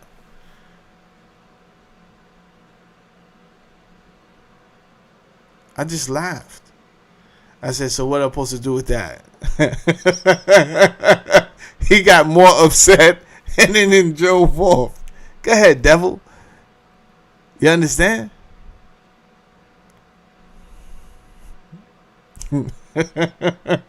Thought you had one? No. You didn't do me no harm. I'm not threatened. You said some words, which is your First Amendment. The right to free speech. You're allowed to call me that. Say whatever you want. I don't think it's against the law. I don't think I could go to the police station and say he called me a nigga. I don't know if that's a hate crime nowadays, but guess what? I wouldn't go anyway. I believe in free speech. That's how you feel. It's okay, playboy. As long as you don't threaten me, then your mother won't have to bury you in a couple of days. And it's easy as that. But when you are not tapped into your other side, you become more impulsive. You got to slow down and breathe, playboy. And all of our men have to understand it's okay. But they don't have this knowledge. So I'm taking my time to explain it to them today. You're not gay. That's part of your existence. You just have to learn how to balance it. I'm not telling you to walk around here in a dress and start, you understand, doing some things out of pocket and out of order. But you need to get in tune with your real self. And your real self is part estrogen, part testosterone. Creativity and fluidity, the flow of life. Feminine energy, akin to water, flows and adapts, constantly creating. Its suppression resulted in rigid societies obsessed with dogmas, turning humans into mere repeaters of scripts rather than innovative creators. People have told me you don't know what to do with your YouTube. I tell them to mind your business. I fully understand I do what I want to do. Once you try to put a limit on my creativity, I am no longer happy. It's not fun to me. Trust me, if I thought I wasn't having a good time, I wouldn't even do this show. Like, if I can't create, if I can't... Of course, you have these platforms that are controlled by technocrats who do understand all the science I'm teaching today. They understand all of this. They don't want it out. So they try to discourage me any chance they get. They give me low numbers. They take away subscribers. I don't care. Right? The theory behind it, the science is, if I can get a guy that says crazy things and wow, but I reward him with likes and views, then that person is successful. So that is what success is supposed to look like. That you fooled us once like that with the music.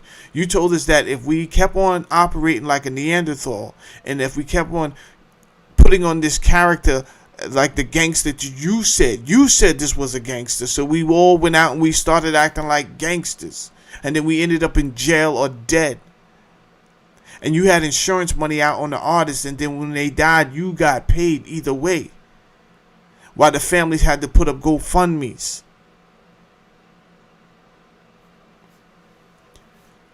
Forget about the millions who died who never got any recognition trying to be an artist, trying to be seen, and hey, I matter too. But guess what? Those same artists could not have come to the table with their true ingenuity and creativity. No. We are looking for artists like this. We're looking for artists like this. You're not good enough. Then it came down to A&Rs and record execs actually asking you, do you have any street beef? Now, what would that have to do with music? Absolutely nothing. But they're thinking on a different frequency. You're thinking on the creative level. So you know what they did? They suppressed that feminine energy of creativity, and now you went somewhere and did something that you did not necessarily want to do. You're suppressing your energy. That's creative. Now you're going to do what they said do. They said this, I got to write a song about.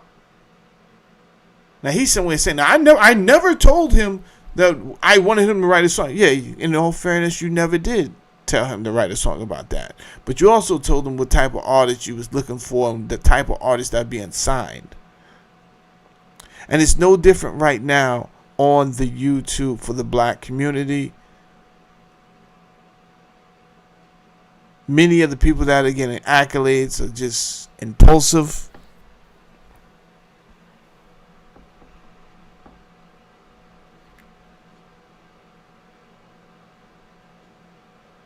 I see many people try, but they don't last long, and they wow back out and they say, fuck it, I want to, and then they're back out there. So this whole thing called the dirty section, I don't approve of it because it's not good for culture.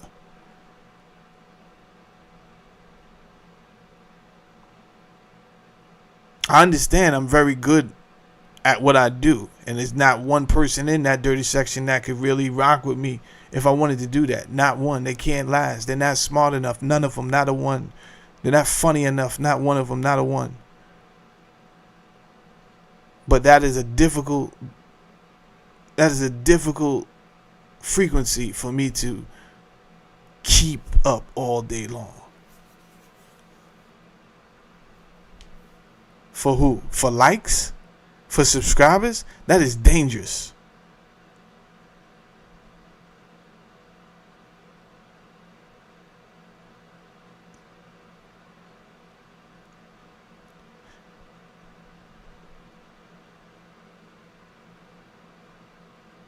And it pits us against each other. It pits us against each other. And that's another frequency I don't enjoy. Just not liking you just to say I don't like you. I don't like that. It doesn't make sense to me. And I know we're stronger if we're together.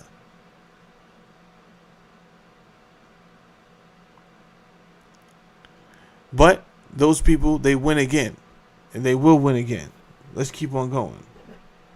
Darkness in the void, the womb of creation. In ancient wisdom, darkness signified the potential of the void, the nurturing space of creation. This was rebranded as evil or satanic to instill fear. Fear is one of the biggest frequencies used. Outside of suppressing your feminine energy, then they're going to attack you using the frequency of fear. We'll get to that in a second. Detaching people from the inherent power of creative origins.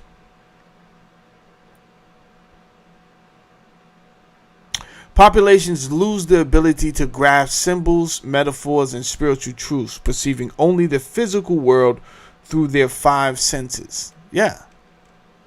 Not many people even acknowledge what we call the spiritual side. They don't acknowledge it at all. You are a duality. So for you to run through life with half of an understanding, half of a potential, naturally that's imbalance. It's going to topple over. The world is going to topple over. Because that is the definition of imbalanced. Increased aggression. Without the cooling effect of feminine energy, the masculine becomes toxic, leading to constant competition, stress, and societal disease.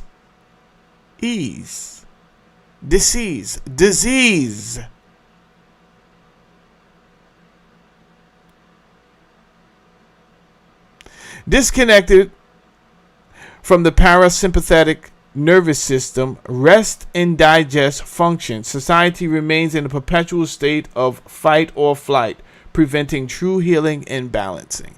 Now, going back to that perpetual feeling of fight or flight, you got over 1 million black men in prison with the perpetual frequency is fight or flight consistently for 10 years, 20 years, 15 years. It is not normal. This is truly a psyop. Then you let these men back into the community and they have not gotten a chance of healing. They cannot take the time to understand what you're talking about. You're talking about some feminine energy. They want to stab something up. You understand? They're going to let you know at the first sign, I'm not the one to play with.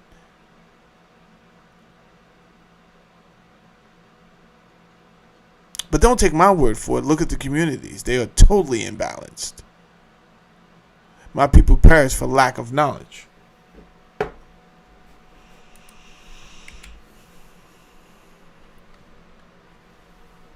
Now, let's talk about the history of this female energy, this feminine energy suppression.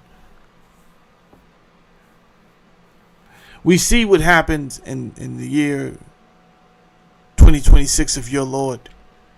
But where did this start?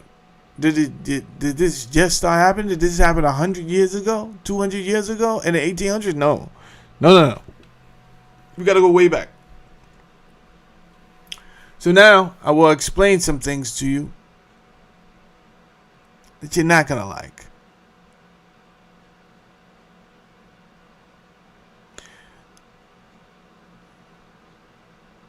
We're going to go through the creation of some characters that you hold dear to yourself. One of them being Jesus. Jesus was created. You can shut me off now. I do not care. Today's show is not relegated off of whether you stay and listen to my rhetoric or not. It is only for those who have ears and want to learn something.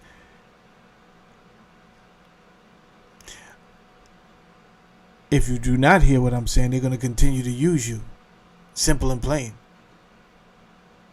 Because you got emotional, impulsive, and you turned it off. Oh, I'm not listening to this. Fine. I already have the knowledge. What do I care? St. Paul. Paul is described as a fictional creation used to introduce vehemently anti-women philosophy, commanding wives to submit to your husbands in everything, forbidding women from teaching or having authority over men, and ordering them to remain in silence.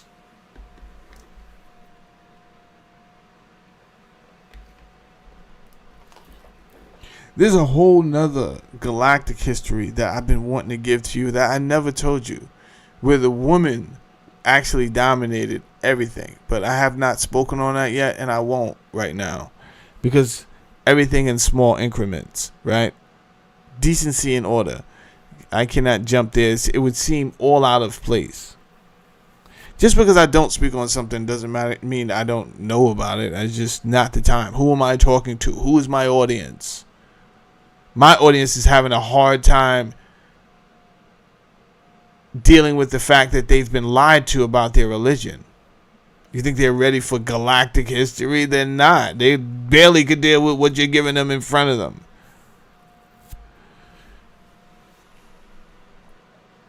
Early church fathers. Quintus Tertullian banned women from the priestly office and from speaking in church. St. Augustine, unable to handle his own sexual energy, declared sex horrid and sinful. He's bugging. Only permissible for procreation descended to against your will as a punishment of Adam. That's crazy. So these were men on earth.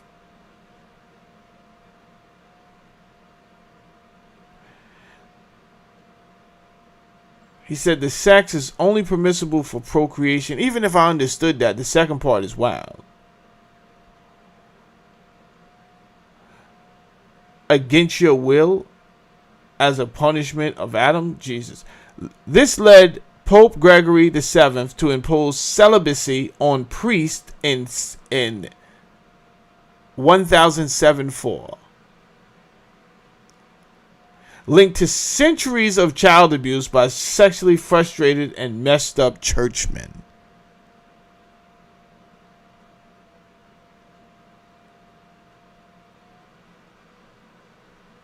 Well, that's history right there. You can take it or leave it.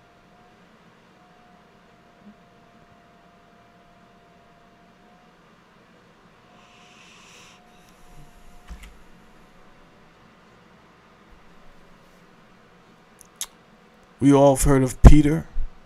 Upon this rock I built my church. We've all heard of Peter. I've spoken of Peter during this episode. I think. I always speak about Peter. On how he sliced off man's ear. It's all symbolic. It's all symbolic. He sliced off his ear. Who put it back on? Jesus.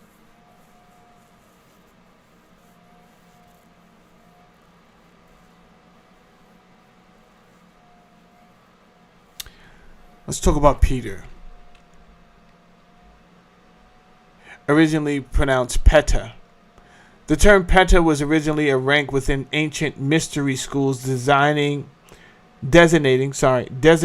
a grand hierophant as an individual capable of interpreting the great secret of esoteric knowledge. It wasn't a personal name. Again, I was just going to do this show for the chosen few of this channel. Because I don't believe in giving pearls to swine, and I don't think everyone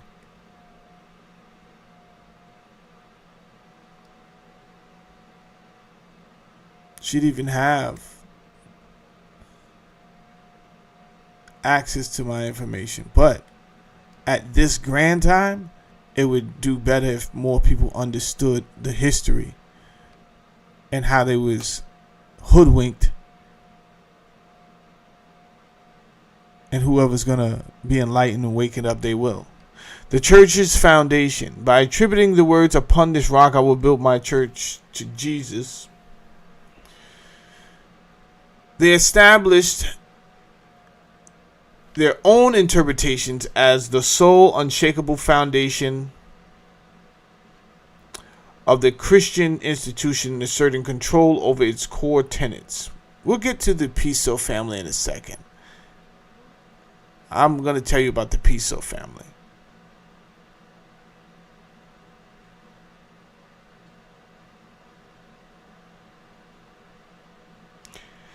Peter serves as a deliberate anchor for the patriarchal macho vibration, replacing the balanced, intuitive feminine stream with more of a rigid, male-dominated authority figure.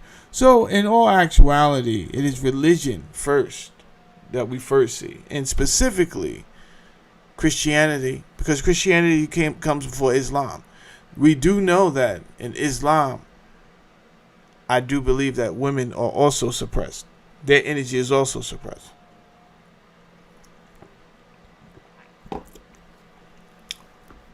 It could be that in Judaism too. I'm not sure is my real answer. I'm not sure what is happening in Judaism. The effects on the masses, a mental and emotional prison, outlawing channeling. To keep the priesthood as the only middleman between humanity and God, the church outlawed psychic communication. Jerome persuaded the Pope to decree that those who communicated with other realms were vessels and witches of the devil. So apparently, there were people who discovered that they had abilities that could not necessarily be explained. They just knew they know how to do it. To this day. You ever go by a psychic, drive past a psychic building or a house, and you're like, damn, that's a nice house. Damn, that's a nice building. Every time I pass a psychic's building, I'm like, how many people are going to you that you can afford that type of building, like that type of house? A lot of people. They must know something that, or you must know something, right? So shout out to all the people who have tapped into their abilities to discern, to see things. Because I do believe that many of us have the ability to do it. You have to practice your psychic abilities, which would mean you would probably have to change some other things within your life that you're probably not ready to do.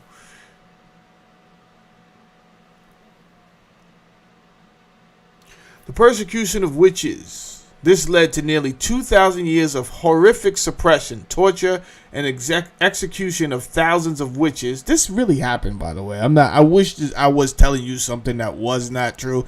This actually happened. Torture and execution of thousands of witches, actually channelers and psychics. King James is specifically noted for his bitter condemnation of witches. King James is a special king. He was king of Scotland and England at the same time. That bit of information will come in handy later on, but not today. The denial of the soul. At the Council of Trent in 1545, the Roman Church officially agreed by a narrowing majority of only 3 votes that women even had souls. And this is how primitive we are.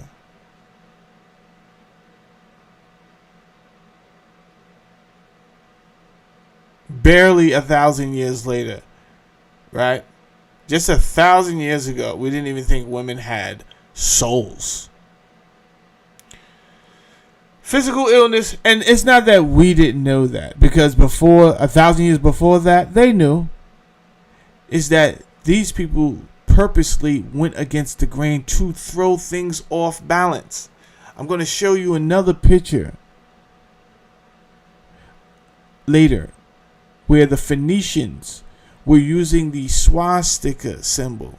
This is thousands of years before any German, Nazi, whatever you want to call them, use the swastika. But then you would have to know who the Phoenicians are, and I'm going to teach you.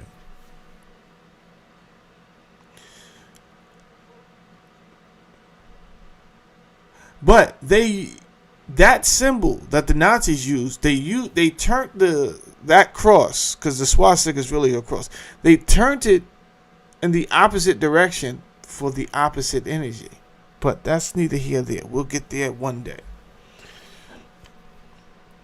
Physical illness via chakra imbalance. Emotional stress from these dogmas stop people thinking straight. Yeah.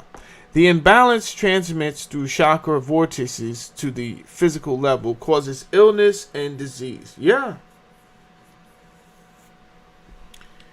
Yeah, that's true. But you wouldn't consider that because you don't acknowledge the duality of your existence. That's why.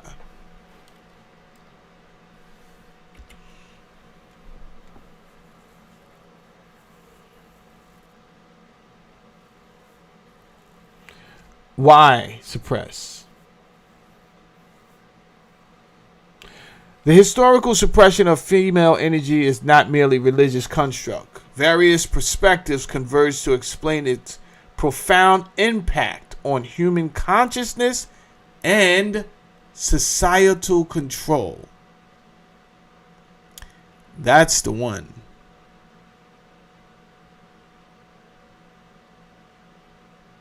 So, let's start with the psychological perspective.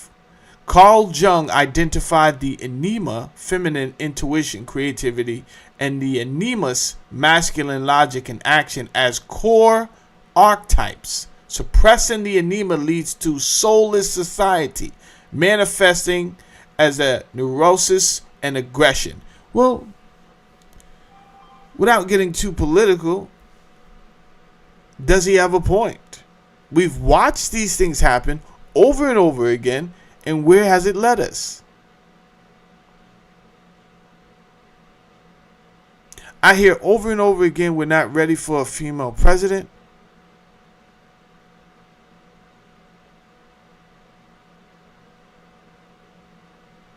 Because she would be too emotional.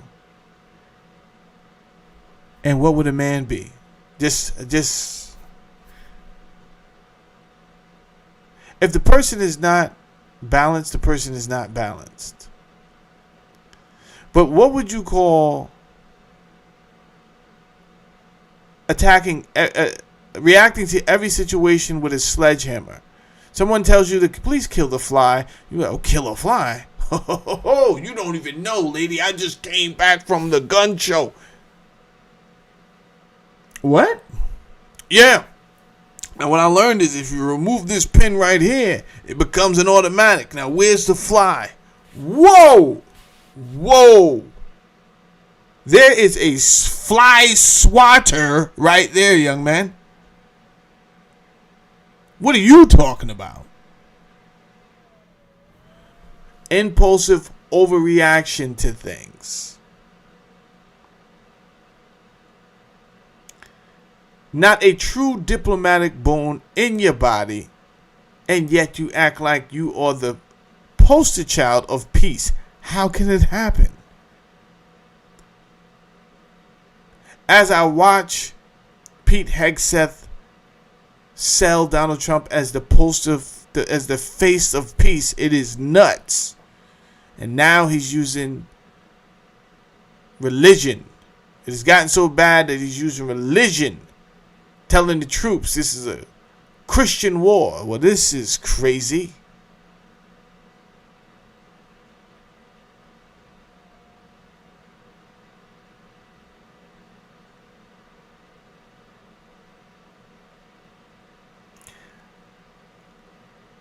Me personally, I'm so aggravated with how we have suppressed what we call the feminine energy on this planet, because and even the female herself, to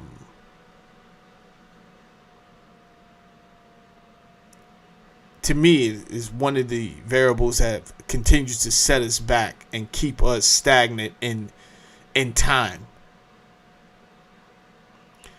And it becomes self-destructive, because as a human being, you was meant to express both, or your entirety of existence. But if you're told, no, you can't do that. You can't. What are you creating for, right? What are you in here writing poetry? Listen, man, we need you out there hitting hammers with rocks. It's like. These people are diabolical. They are diabolical. Biological connection, the nervous system. Our autonomic nervous system mirrors this balance. Sympathetic, masculine, fight or flight, or parasympathetic, feminine, rest and digest. Chronic suppression of the feminine system leads to disease, high cortisol, and impaired intuition.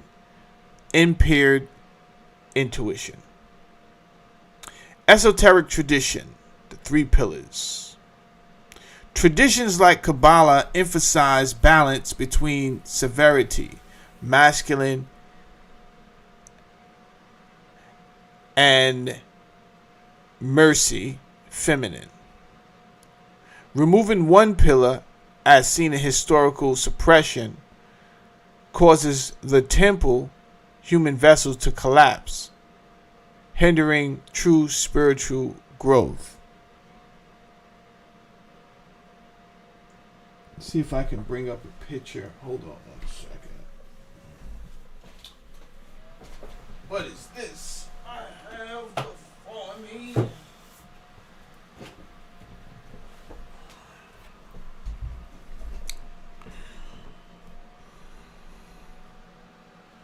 See, I get disappointed at my people because they always claim that that someone's taking advantage of them. And then they don't just stop for a second and find out what those people know. How are they doing it? How are they taking advantage of me? Then when you find out, like I said before, they understand things that you don't understand. So those are the pillars right there, right? If you don't understand something, don't just make it up and say it's the devil's work. That's a nice cop-out. The black side is severity, the white, the other pillar is mercy.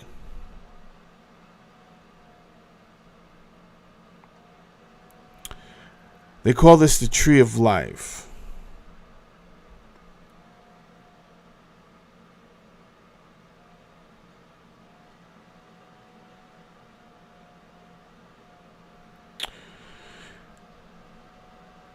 The human body, 7 planes: spiritual, causal, intuitive, egoic, mental, astral, physical. Your ego will get you into big trouble. Your ego. But you would first have to have knowledge of self to even understand how you don't have control, or you have not been having control over your ego and pride. Once you study yourself and realize and being truthful with yourself that, I don't really have control over my ego. I just fly off and do the most reckless things and then just deal with whatever consequence comes with that. That's not a good plan. It doesn't always work in your favor. It will get you sat down one day, either by the law or a bullet. Anything, right? Car accident, whatever. It won't work out well. This universe operates within the realms of mathematics. It will not work out well. I'm not asking you.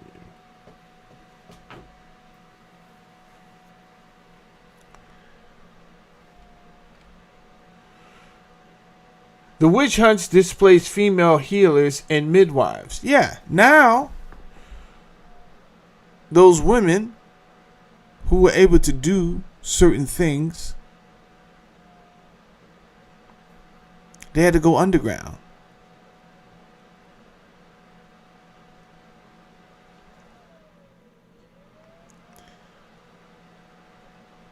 Because some men who said it wasn't good, the woman wasn't worth anything but just to procreate. That's it. That's it? Yeah, that's it. Pushing out babies, Jack. That's it. Can't be. Promise you. Wouldn't lie to you. Jesus. They went underground, centralizing power within a patriarchal institution.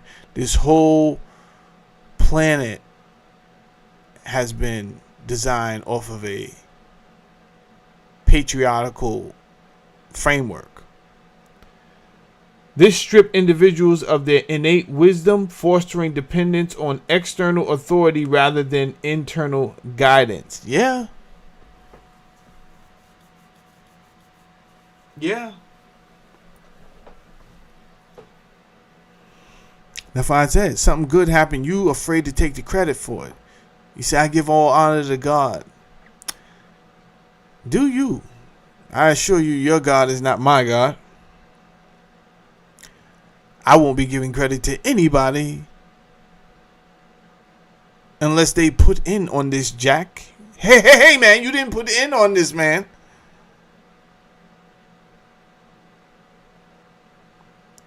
But I do not fault most of you, because that is how you was raised. That's how you was indoctrinated. My people perish for lack of knowledge. And it is, I mean, you for 2,000 years, if you tell the people that they're robbing God, well, that is some heavy indoctrination right there.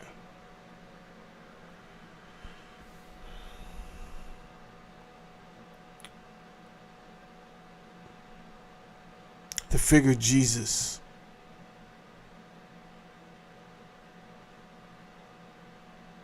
You would think the signs were there to tell you something's wrong. And for most of us, it does seem wrong. But we have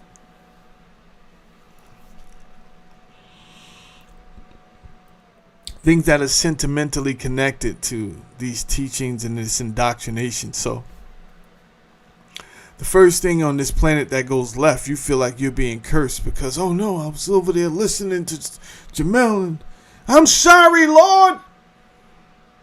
I've unsubscribed from his channel. This universe operates within mathematics. If something went wrong, there was a reason it went wrong. It wasn't because you was watching my channel. I can assure you that. You was not being cursed. You have bigger fish to fry.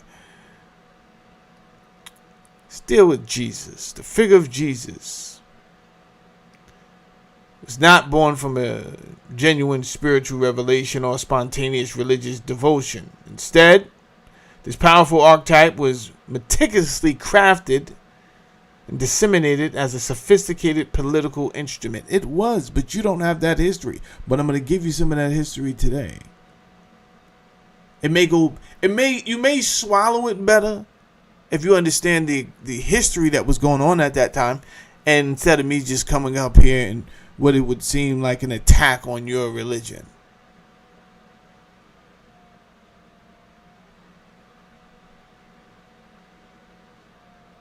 It served as a primary tool for psychological warfare and social engineering, designed to control the masses and reshape societal structures according to a specific agenda.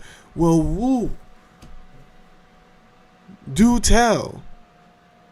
You mean that happened 2,000 years ago and that just is happening right now with the President of the United States telling the military that this is a Christian war? Are they reusing the playbook? Are they reusing the playbook? Now, today I've come to explain this playbook to you. What you want to do after this is whatever you do. I don't care what you do. I will give you the playbook, why this happened, why they created this figure, and then you do you. This manufactured narrative aimed to achieve specific geopolitical goals, suppress independent thought, and consolidate power, rather than foster spiritual enlightenment, aligning with the broader Piso script to control belief systems and populations. This was one of the most successful psyops ever. And I don't even know if they knew how well this was about to go down.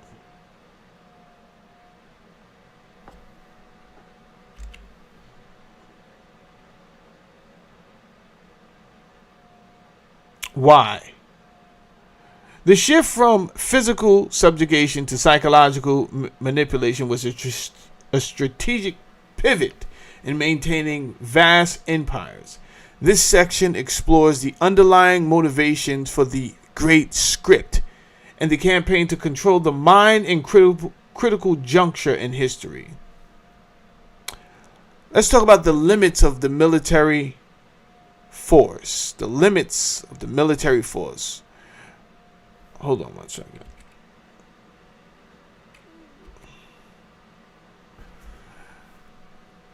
Roman aristocratic families like the Pisos recognized that while conquering lands was straightforward, sustaining control purely through military presence was both costly and unsustainable.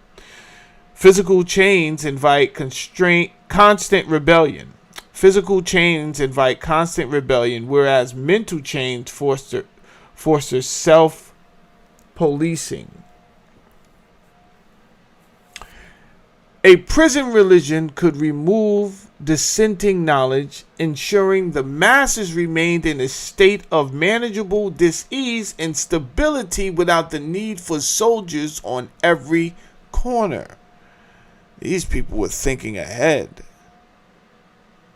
But when I do teach you in another show who these people were, it would make more sense why they were thinking so advanced.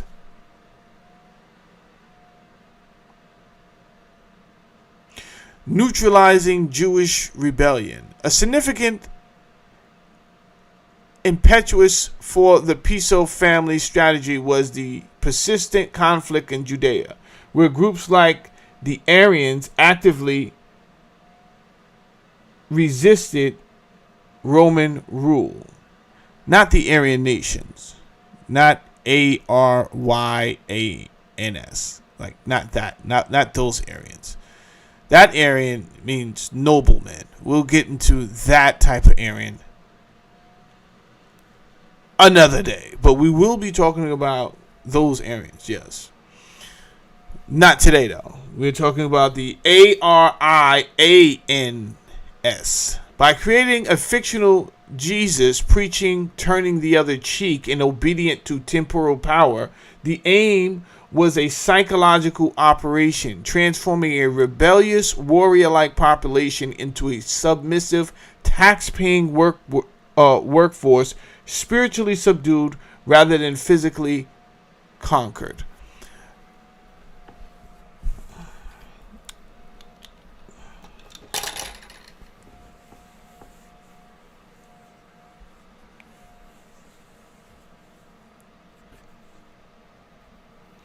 They tell me Jesus' name was converted from Aramaic to Greek.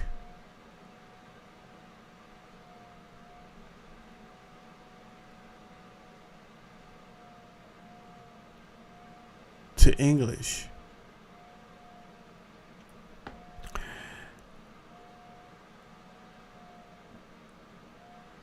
The Aramaic name, Yahushua, Yoshua. Hebrew name Yahshua.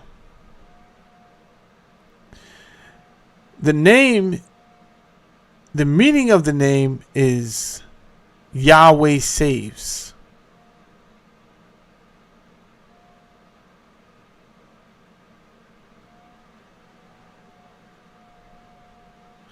Yahweh is a violent God. He is a jealous God and a violent God.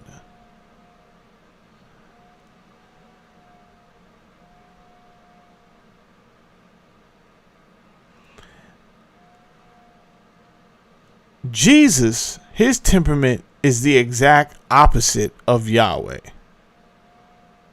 I just want to remind you that before we go any further into this show.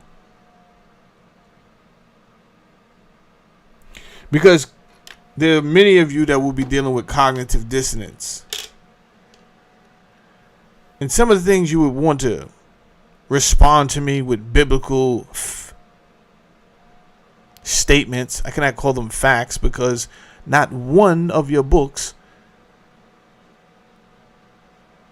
have been found. You do not have an original anything. You do not have an original book of Mark or original book of nothing. You have copies of words that was told to you.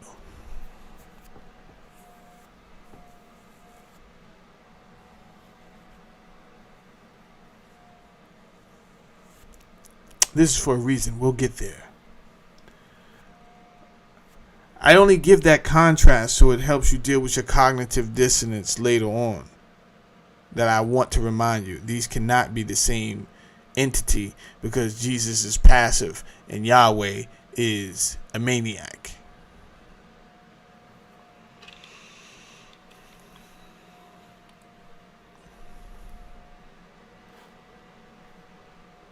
Managing the unwashed masses. The Roman elite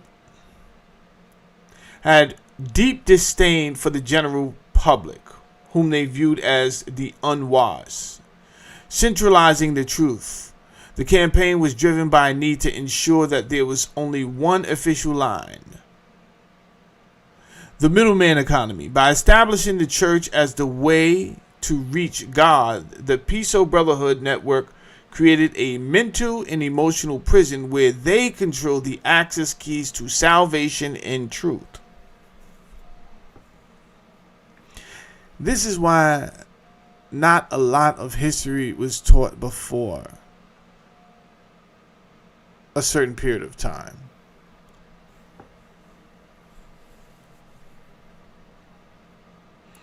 They didn't want it to be too evident. That's one of the reasons. Too evident that this had to be orchestrated, facilitated,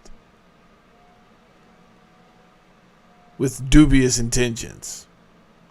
The frequency of fear, keeping the masses at a low vibration, ensured that they could not access multidimensional consciousness, which would have made them impossible to control. Exactly.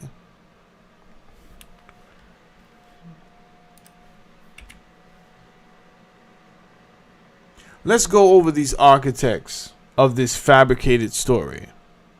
I would now like to introduce you to the family, the Calpurnius Piso family.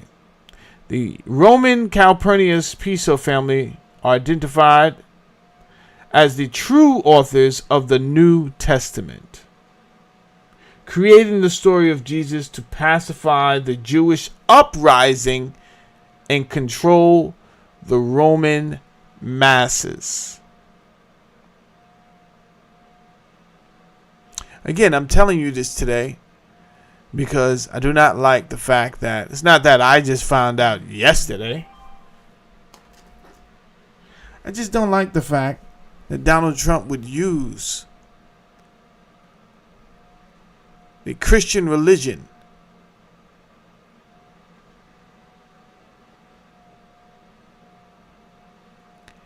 as a tool for inspiration for these people who could very well die today for which is not a good cause at all. But you keep telling them this was a righteous cause. And they're so shaken up that now you have sunken so low to tell them this is a religious cause, a zealot religious cause, a Christian. Well, what about the people who aren't Christian? So now you're trying to make it seem like Jesus is on your side. So now I think it is important that I tell the people how Jesus was orchestrated. Jesus is a fabrication. I don't say this out of maliciousness. I don't. Trust me. I'm only giving you history. He was created for the same reasons they're using him right now, to control the masses.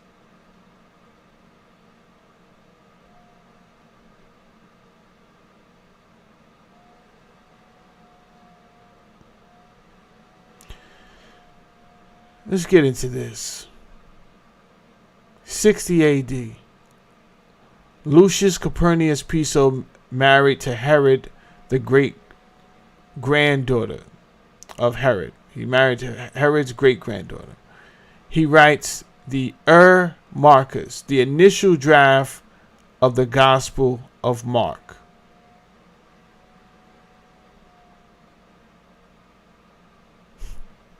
You know, when I study, I'm usually frustrated because I know that these, air quotes, mainstream scholars, they talk very confident in a dogmatic tone. But I know they don't have original documents. And you know their retort to them not having original documents? It will go something like this. This is their script.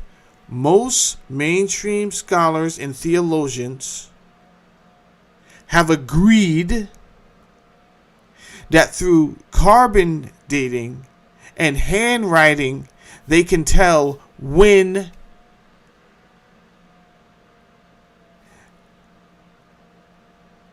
these books were written. What? So you want me to believe that Omar was a stoolie because Sosa said so? You broke that line.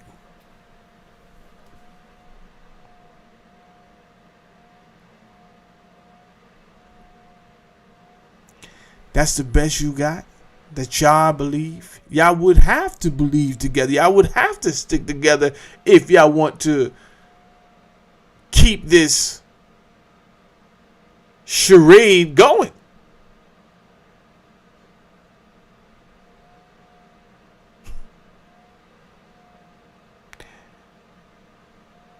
Carbon dating is not that reliable, and neither is there miraculous intuition to tell when this was written. First century. I'm going to go more for my logic in the dates. No. I reject your timeline of Christianity and the authorship of the books.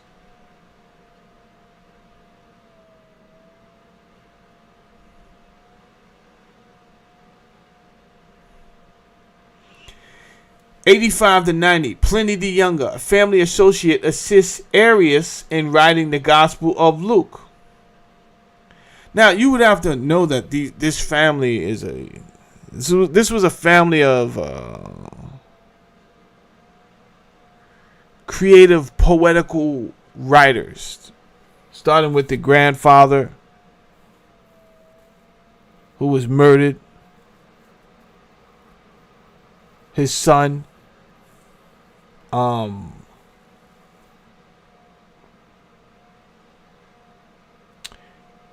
getting revenge for his father's murder, continuing the family agenda.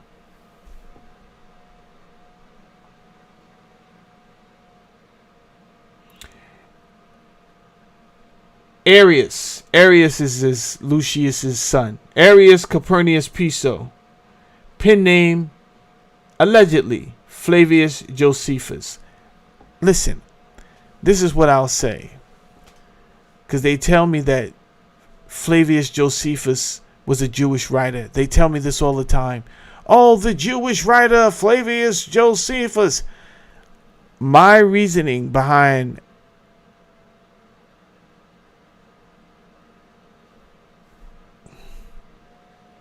the way I view Flavius Josephus comes with the fact that you told me that he was part of an elite group of Israelite assassins. He was part of the Sicarii. I know the Sicarii to be some bad men, Jack. You understand? They out here, they using the knives. These is like Israeli ninjas. It didn't make sense to me that you told me that he was the commander of the Sicarii, commander of these zealots. And when all of them got surrounded, they all died, and not Josephus. No, you know what Josephus did? Josephus, now this is a zealot, an alleged zealot. You know what he allegedly did? He got captured. He got taken to Rome, and he was given a life of luxury to live out his days as a Jewish historian that writes on behalf of the Roman Empire. What are you talking about?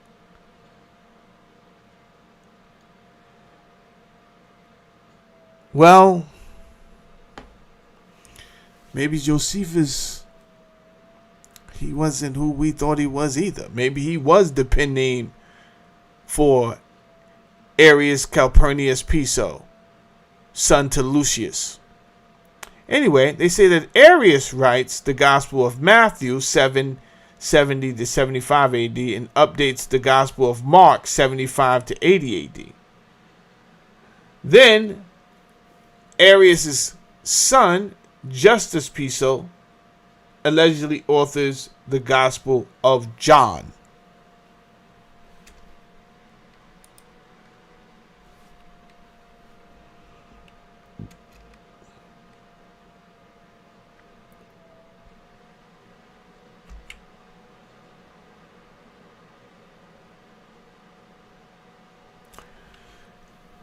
Now, when you look at some of the similarities,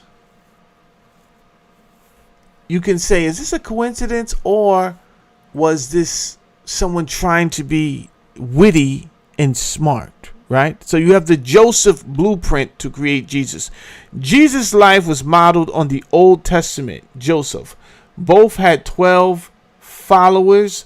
Jesus had 12 followers. Joseph had 12 brothers. Both were betrayed for silver.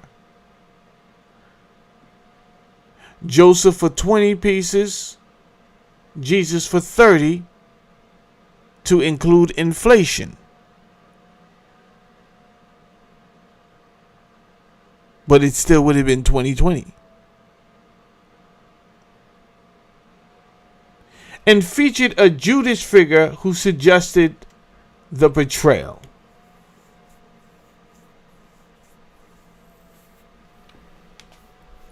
Is this coincidence?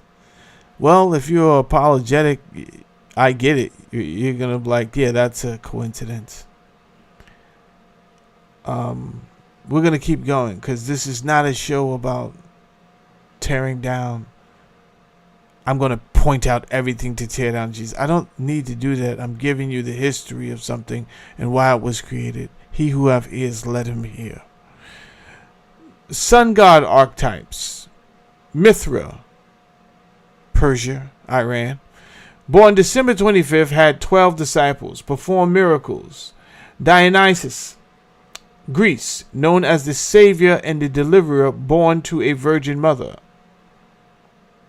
So it appears that these authors were taking bits and pieces from others to build their Frankenstein God. They wouldn't have been the first time this has happened. Judaism is completely built on the Mesopotamian culture. They just changed the names and changed a few things here and there, and boom, we have it. So this has happened more than once. However, there was one thing that I learned while studying at the mystery school that I was part of.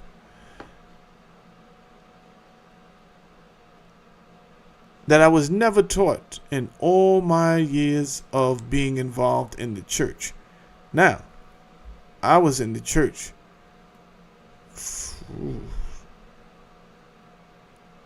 I would say over 20 years, right?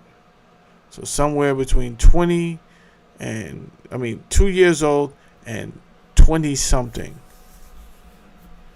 Before I started really questioning, like, nah, things is not adding up. Now I'm having more knowledge, things are not adding up. Having been there for that amount of time, I never heard of any group ever called the Essenes. Ever.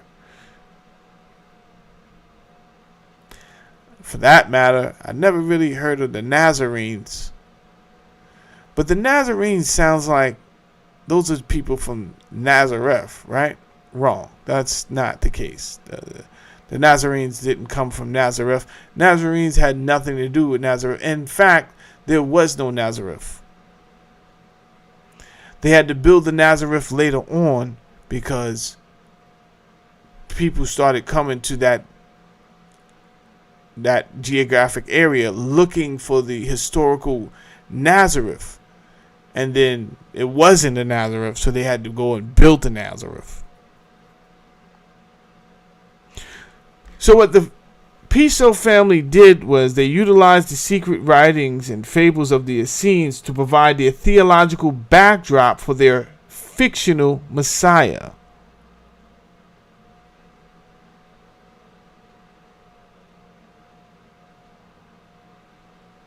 I used to ask people all the time when they would ask me about whether I want to take Jesus as my Lord and Savior. If I don't have nothing else better to do, I'm going to entertain you. But first, I'm going to ask you, like, what type of Jew was Jesus? What sect was he from? And people usually didn't know how to answer that. And that's when I walk off and I say, I'll continue talking to you when you can answer that question. But for now, let us part ways, my good man. And surely we shall see each other again. Farewell. And they went off to some other suckers. Would you take Jesus for your Lord and Savior? You goddamn right. Thank you, sir.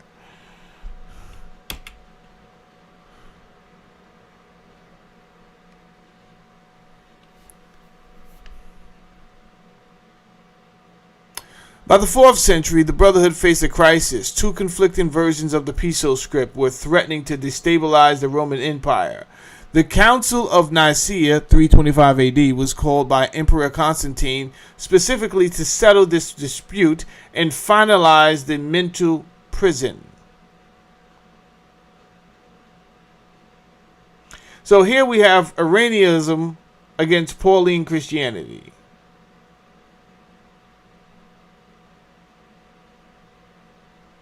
Primary claim, Jesus was a mortal man, a prophet, but not a god. That's on the, what do you want to pronounce it? Arianism or Arianism. But on the Pauline side, Jesus was the literal Son of God, divine and eternal.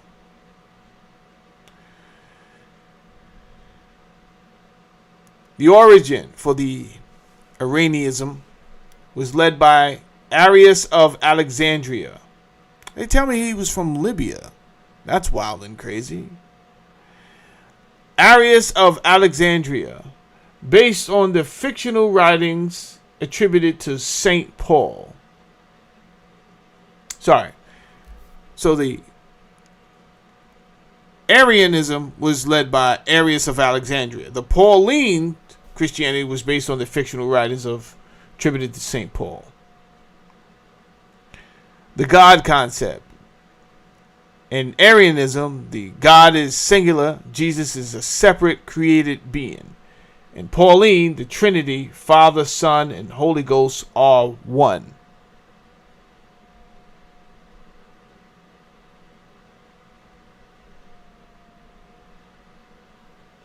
Mass appeal. Focus on the human teacher. The Arian mass appeal. On Arianism, they focus on the human teacher and esoteric knowledge. So at this time, there were different Christians. Now, you've probably heard of this during different YouTube sessions or just building with your people out on the street. That before Constantine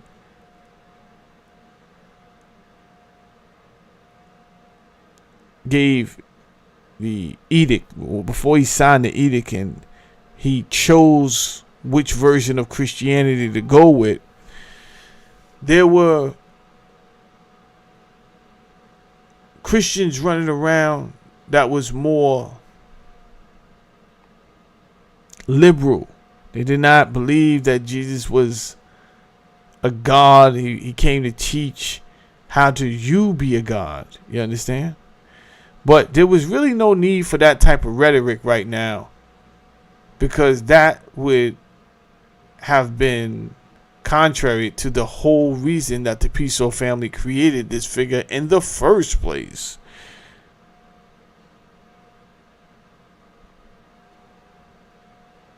Their whole reasoning for creating this was because they wanted a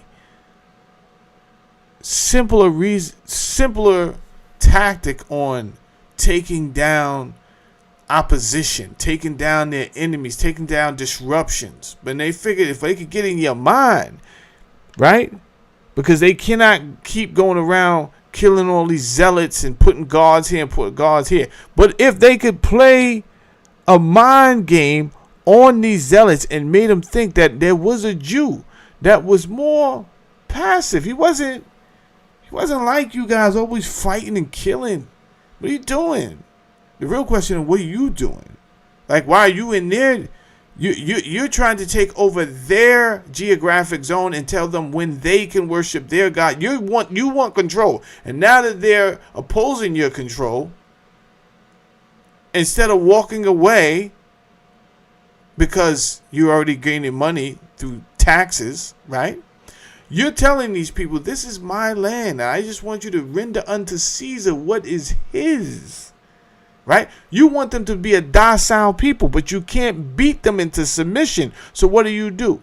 You start playing mind games and psyops with them that tell them there was a Jew who was very submissive. I mean, you would slap this guy, Jack, and he'll give you his other cheek and say, hey, I give you the other, good sir. Do your best.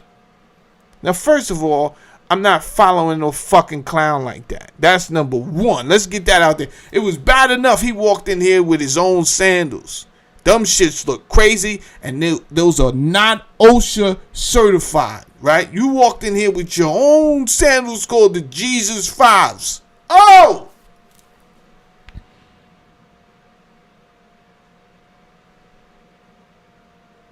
Shits ain't OSHA certified, Lord. Shits is not OSHA certified. Second of all of this talk about slapping people in the cheeks, turning them, giving them the other, shut up. Shut up. Shut up and go back to where you came from, bro. And this is the same type of fucking rhetoric that have you people docile. And you know the funny thing? You're ready to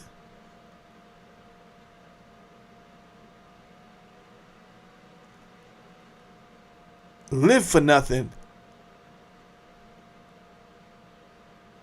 and die for nothing. I don't know what you're not ready to stand up at all, because they sold you that this is a Christian war and you're doing the right thing. And guess what? You're going to sign up for it. You're going to say,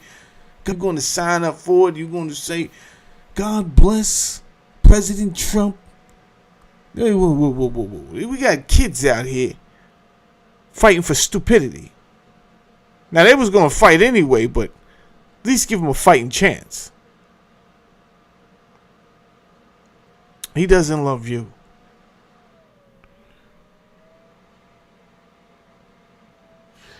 You got the Pauline sign. And by the way, if you haven't picked up by now, Paul was just a fucking other fictional character.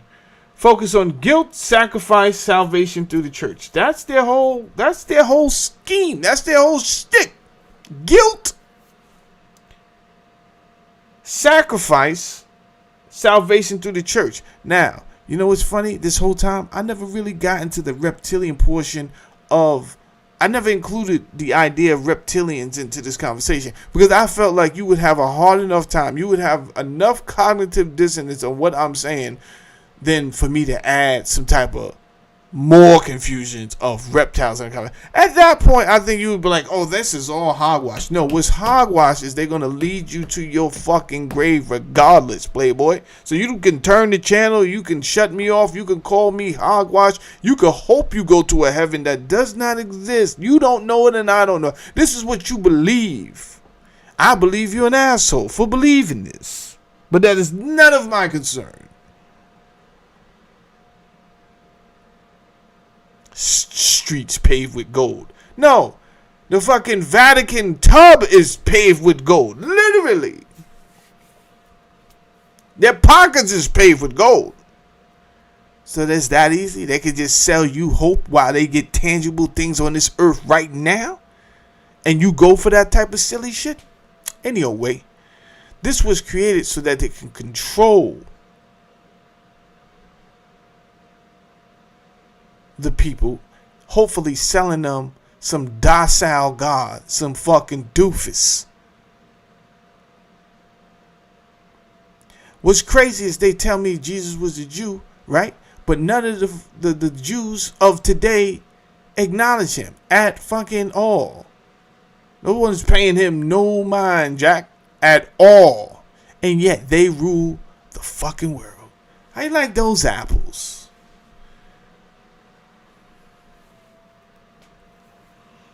It's crazy.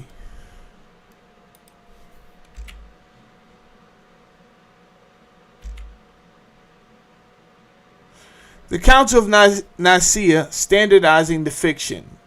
By 325 AD, the Piso script had created significant internal conflict, which Emperor Constantine, another Brotherhood member, resolved by force. Constantine backed the Pauline. So he basically, it was going to be like, okay, who are we going to go with now? Are we going to go with these Arians or Iranians? How do you want to say it? Arians. Arians. Are we going to go with them? If we went with them, they are out here practicing all type of mystical magic. They're spiritually liberal. Their ideas of consciousness, they don't need a mediator between God. Do we really want that? Or do we want the church to be the mediator between man and God? How will that ever make fucking sense? Never will that make sense. You just went in there and confessed to a guy who just finished fondling some little boy and fucking up his life.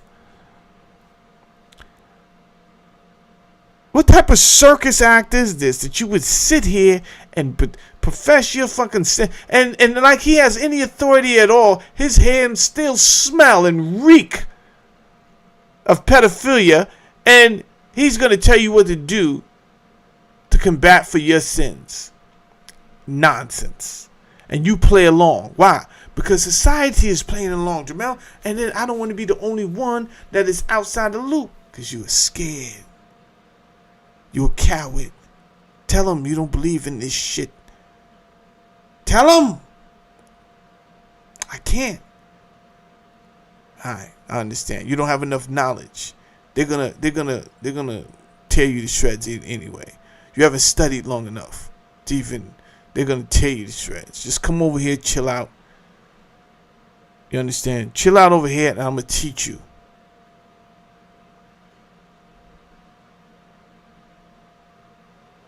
How to deal with the army of vampires. Vampires they are. Vampires. It's not. I'm not asking you if they're the army of vampires. I'm telling you. You see what the vampires did? First thing they did is they told them to come inside. This is what we're going to do. Once a month, we're going to drink blood. Yeah. Once a month, we're going to symbolically eat flesh. See? They have got them involved in the vampirical culture. Because I don't know why. Or who thought it was a good idea to give reverence to Jesus by saying, I'm going to drink your blood. I don't drink your blood before you're dead. Why would I drink your blood? What?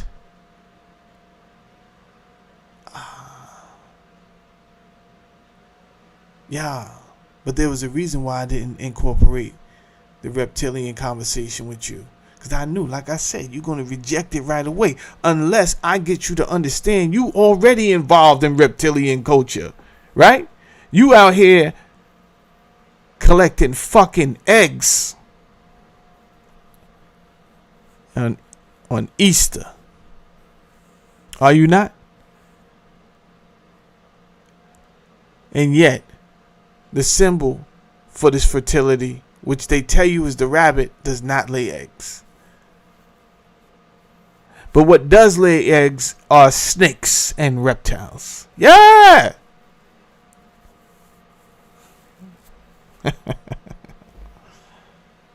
You be alright. The Trinity. The Council adopted the Trinity, a concept traced back to the Babylonian Neo of Nimrod, Tammuz, and Semiramis, finalizing the pagan concept of the faith. Well, it would be wise of you to know that the Babylonian Brotherhood really starts with Rome.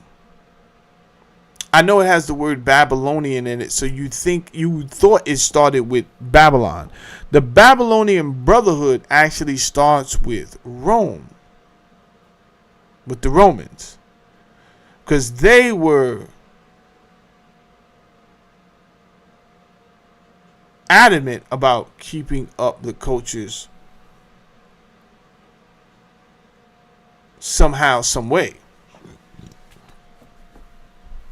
So that Trinity, Nimrod, Tammuz, and Semiramis, it goes back even further.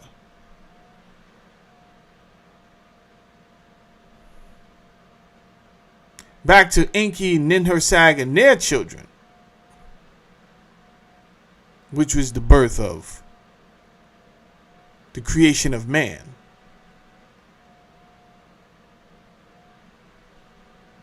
Over the last 50,000 years, man has been upgraded 22 times.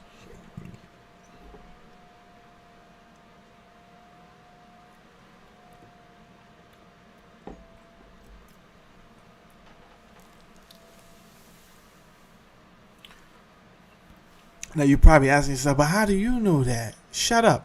For one, your Bible tells me that you was upgraded at least once. What are you talking about? Right? What are you asking me stupid questions for when this is your religion? Fuck are you talking about? This is your religion, not mine. Huh? Right there. Genesis 1:26. And the Elohim, the powerful ones, said, let us make man in our image, after our likeness, and let them have dominion over the fish and sea. That wasn't the only time they've induced upgrades to the species on this earth. All created. There was tales of creation. You would have to read the creation tablets from the Sumerians. And there was upgrades. There continue to be upgrades. If you don't believe me, then you're obviously asleep at the wheel. Because I don't know what you would call what they just tried to do in the last 4 years, when they tried to give you a vaccine that would alter your DNA. This is another upgrade.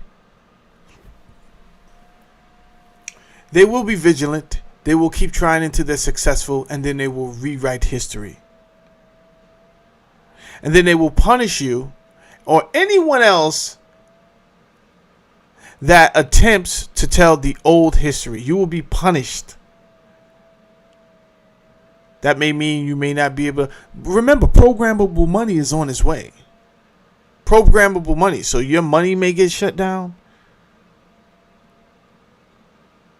But don't believe me. Think I'm up here saying something just to be combative against you because I don't like Jesus. In fact, I do love the idea of Jesus. And there's many things I take from his fictional life and I apply because I can use on my journey. For I am just a fool on a journey. I would never throw out the baby with the bathwater. If I could take something good from this story, then I'm going to take it.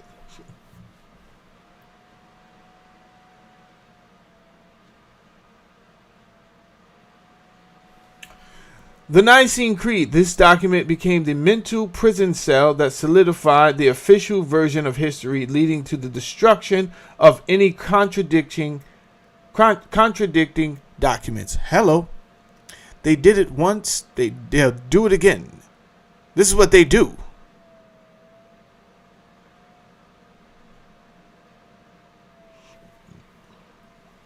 While the church suppressed psychic powers publicly, its high-level initiates were using those same psychic powers in modes of interdimensional communication for their own control. Hello.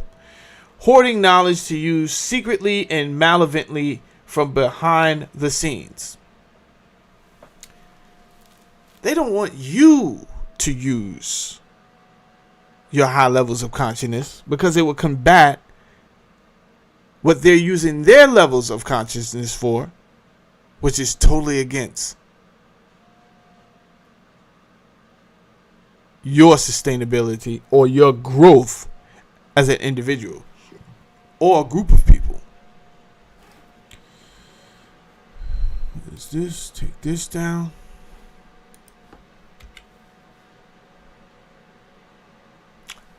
I don't want to teach you about the Phoenicians yet. I think I'm going to leave. I got a lot to teach you.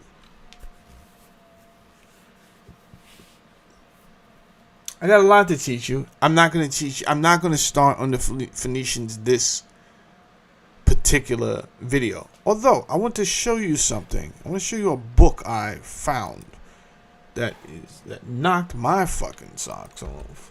Let me show you this book. Where you at? Where you at?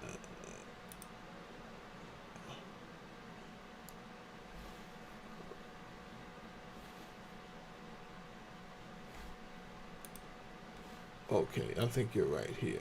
Yeah, okay, you are right here. You're right here. Okay. Excuse me.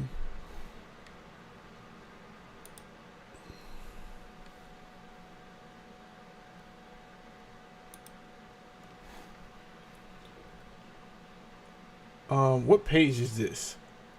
30. That's page 30. All right, first let me show you the book.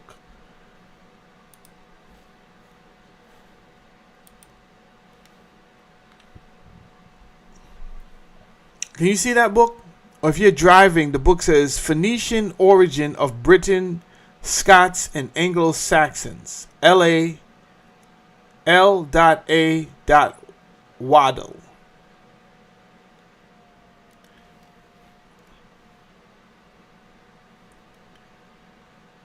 Oh, man. Remember all that crap about Constance? Excuse me. Constantine had a dream about the cross and all of this other stuff. No. My people perish for lack of knowledge. There's a couple of crosses that the Phoenicians used. So when we do go over the Phoenicians, and we will,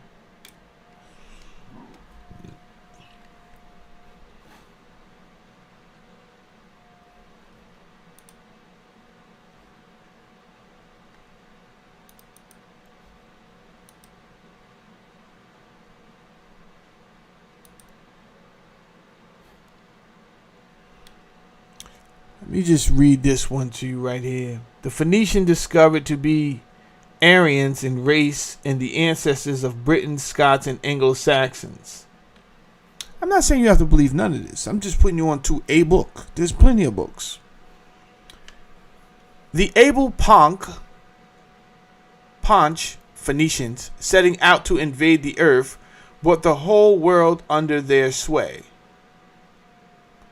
Mahabharata, Indian epic of the great Bharats. The Brihal, singers belaud Indra. Indra hath raised the sun on high in heaven. Indra leads us with single sway. The Ponch, leaders of the earth. Ours only, and none others is he. The Rig Veda hymn. In the preface, it is explained that the most suitable starting point to begin unraveling the tangled skein of history for the lost threads of origins of the Britons, Scots, and Anglo-Saxons is from the fresh clues gained on the solid ground of the newly deciphered Phoenician inscriptions in Britain. The chief of these Phoenician inscriptions, in the first to be reported in Britain, is carved up a hoary old stone of about 400 BC, dedicated to Bel, the Phoenician god of the sun, by a votary who calls himself therein by all three titles of Phoenician, Briton, and Scot.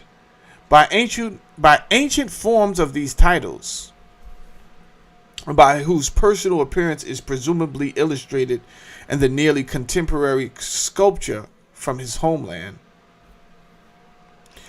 and thus preserving for us the name and titles of a prehistoric literate Phoenician king of North Britain upon his own original monument, it at the same time supplies a striking proof of the veracity of the ancient tradition cited in the heading, which the eastern branch of Aryans has faithfully preserved in their famous epic, The Great Bharats.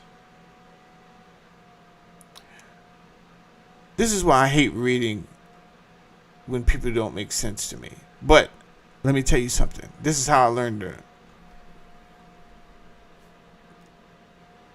get knowledge. I just keep on reading, right? So it's not all the time I'm comprehending what I'm reading. I just keep on reading. And then a lot of times when I'm by myself, I'm not going to do it today. I'll read it again and read it again. I'll take a word. I'll go and look it up. It takes a lot. But if I was to tell you, do I know what this guy's talking about right now? Probably not. The Great Bharats, I understand in fragments. So some of this is unnecessary for him to say, in my opinion. And then some of it is, like, I just need the meat. I don't need the scaled onions on the side. The Great Bharats, the Mahabharata, in regard to the prehistoric worldwide civilizing conquest of the Phoenicians, the greatest ruling clan of the Aryan Bharats or Bharats, who we shall find were the ancestors of the Britons, our own ancestors.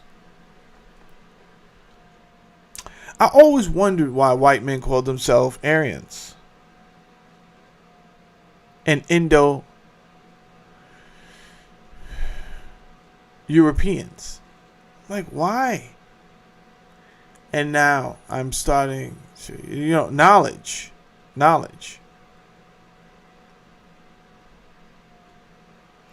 And the Amplifying Seconds quotation and the heading from the early Aryan Psalms, also preserved by the same eastern branch of the Aryan Barats in Britain, discloses the Phoenician motive for erecting this inscribed monument in early Britain to the god of the sun, with his special symbol of the swastika cross, an emblem embroidered on the dress of a priest and priestess of the sun, and figured freely with other solar symbols on Phoenician and early Britain monuments and on pre-Roman Britain coins as well. We shall see later. Anyway, I just wanted to show you. We'll go over this in another video. But there appears to be a priestess. She does appear to have boobies. And she does appear to have on the swastika cross.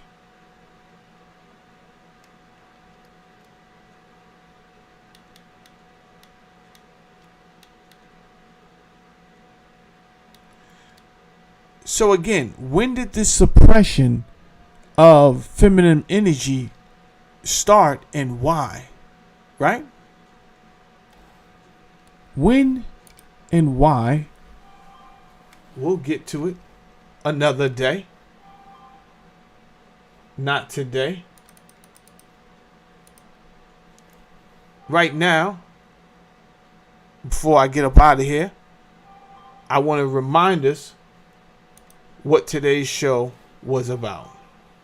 Well, apparently our military commanders are telling our troops who are about to go and die for Israel that, don't worry, this is God's plan, is what they're reportedly saying. This came in from Jonathan Larson, and he says here, at more than 30 military installations, U.S. commanders told troops the war on Iran is a Christian war. The Military Religious Freedom Foundation tells me it's been inundated with complaints from more than 110 service members. One NCO said their commander told them today that the U.S. war is to bring about Armageddon and the return of Jesus. This is what's going on in our... Yeah. There'll be no return of Jesus. Stop using Jesus as a psyop to control the people. You're still doing it.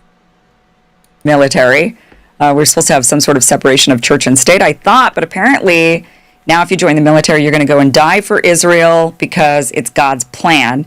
The MRFF, which is this is the Military Religious Freedom Foundation, and they are logging these complaints, and they've received over 100 of these complaints. This is one of the complaints saying here, this was just published yesterday. It was published today, but it was a complaint from yesterday, March 2nd, saying, Mr. Weinstein, thank you for taking my calls and the calls of some of my colleagues as to what happened earlier this morning with our combat unit. Please protect my identity and the identities of those I'm speaking for, as we discussed. Our unit is not currently in the combat zone, AOR, regarding the Iranian attacks, but we are in a ready support function where we could be deployed there at any moment to join and augment the combat operations as participants. I'm and then it says NCO rank withheld, in our unit. This morning, our commander opened up the combat readiness status briefing by urging us to not be afraid as to what is happening with our combat operations in Iran right now. He urged us to tell our troops that this was all part of God's divine plan, and he specifically referenced numerous citations out of the book of Revelation referring to Armageddon and the imminent return of Jesus Christ. Listen, the only verse in Revelations that you need to be focused on is,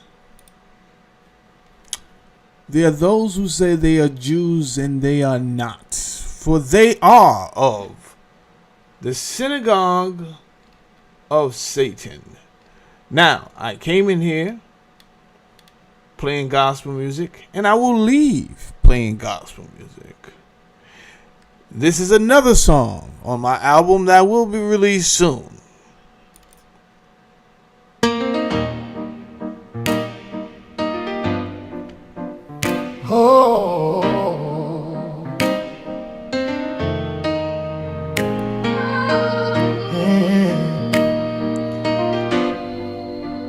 Oh,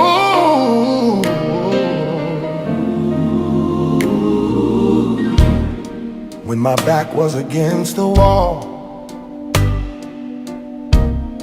and I didn't know which way to go, tears were falling in the midnight hour, heart was heavy, burdens low, but in the silence I could feel you, even when I thought you were gone. Through the storm and through the valley, you were holding on. I looked around and realized I was never alone. Every step that I was taking, you were leading me home. You were right there. You never left my side through every tear I cried. You were right there. When I called your name, you answered me. In my weakest hour, you were right there. You were right there for me. Oh, when the doctor shook his head and the bills were stacking high, when my friends all walked away and I couldn't see the why.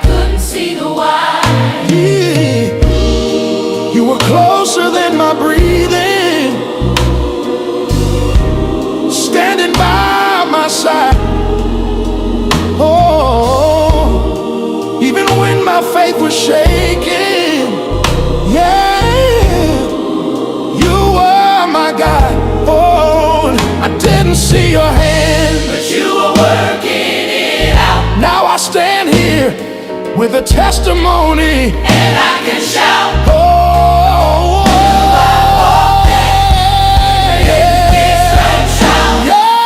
You were right there. You were right there. You never left my side through every tear. Every tear I cried. Yeah.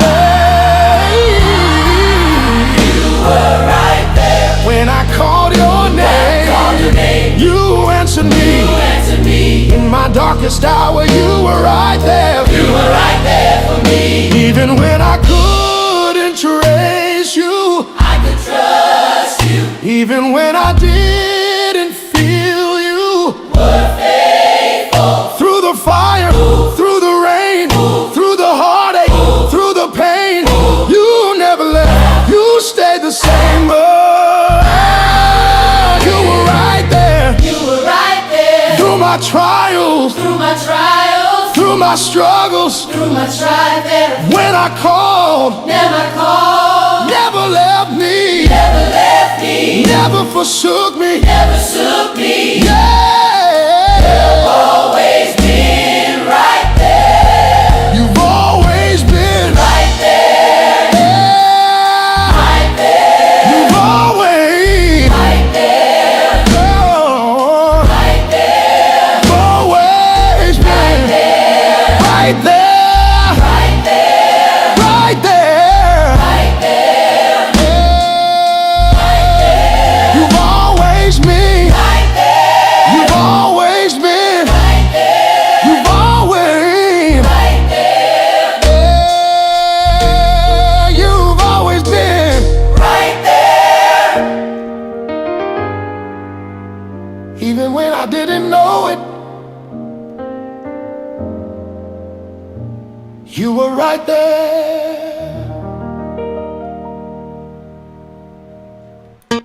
Winter. I tried to Winter.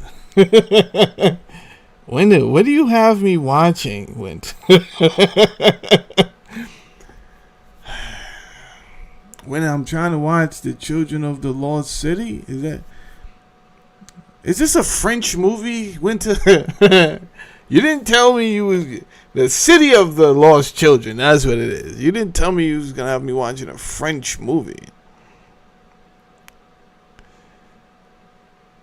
here's the thing, when it's so cheesy that I can't stop watching it, right? Even though it's done in 1995. However, I kind of got what you like.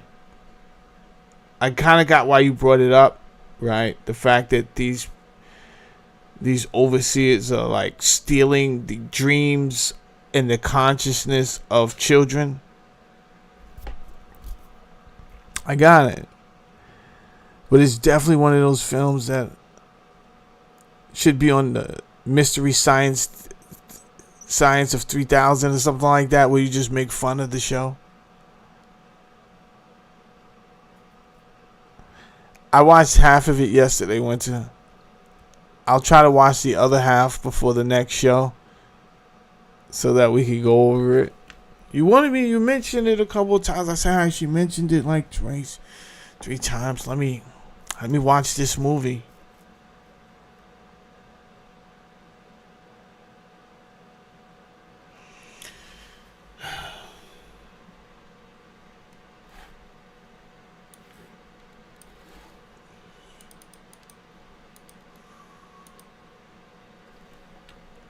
I'm going to leave with one more gospel song off the album.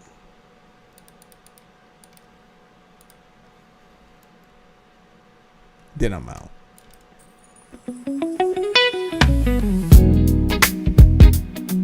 Yeah.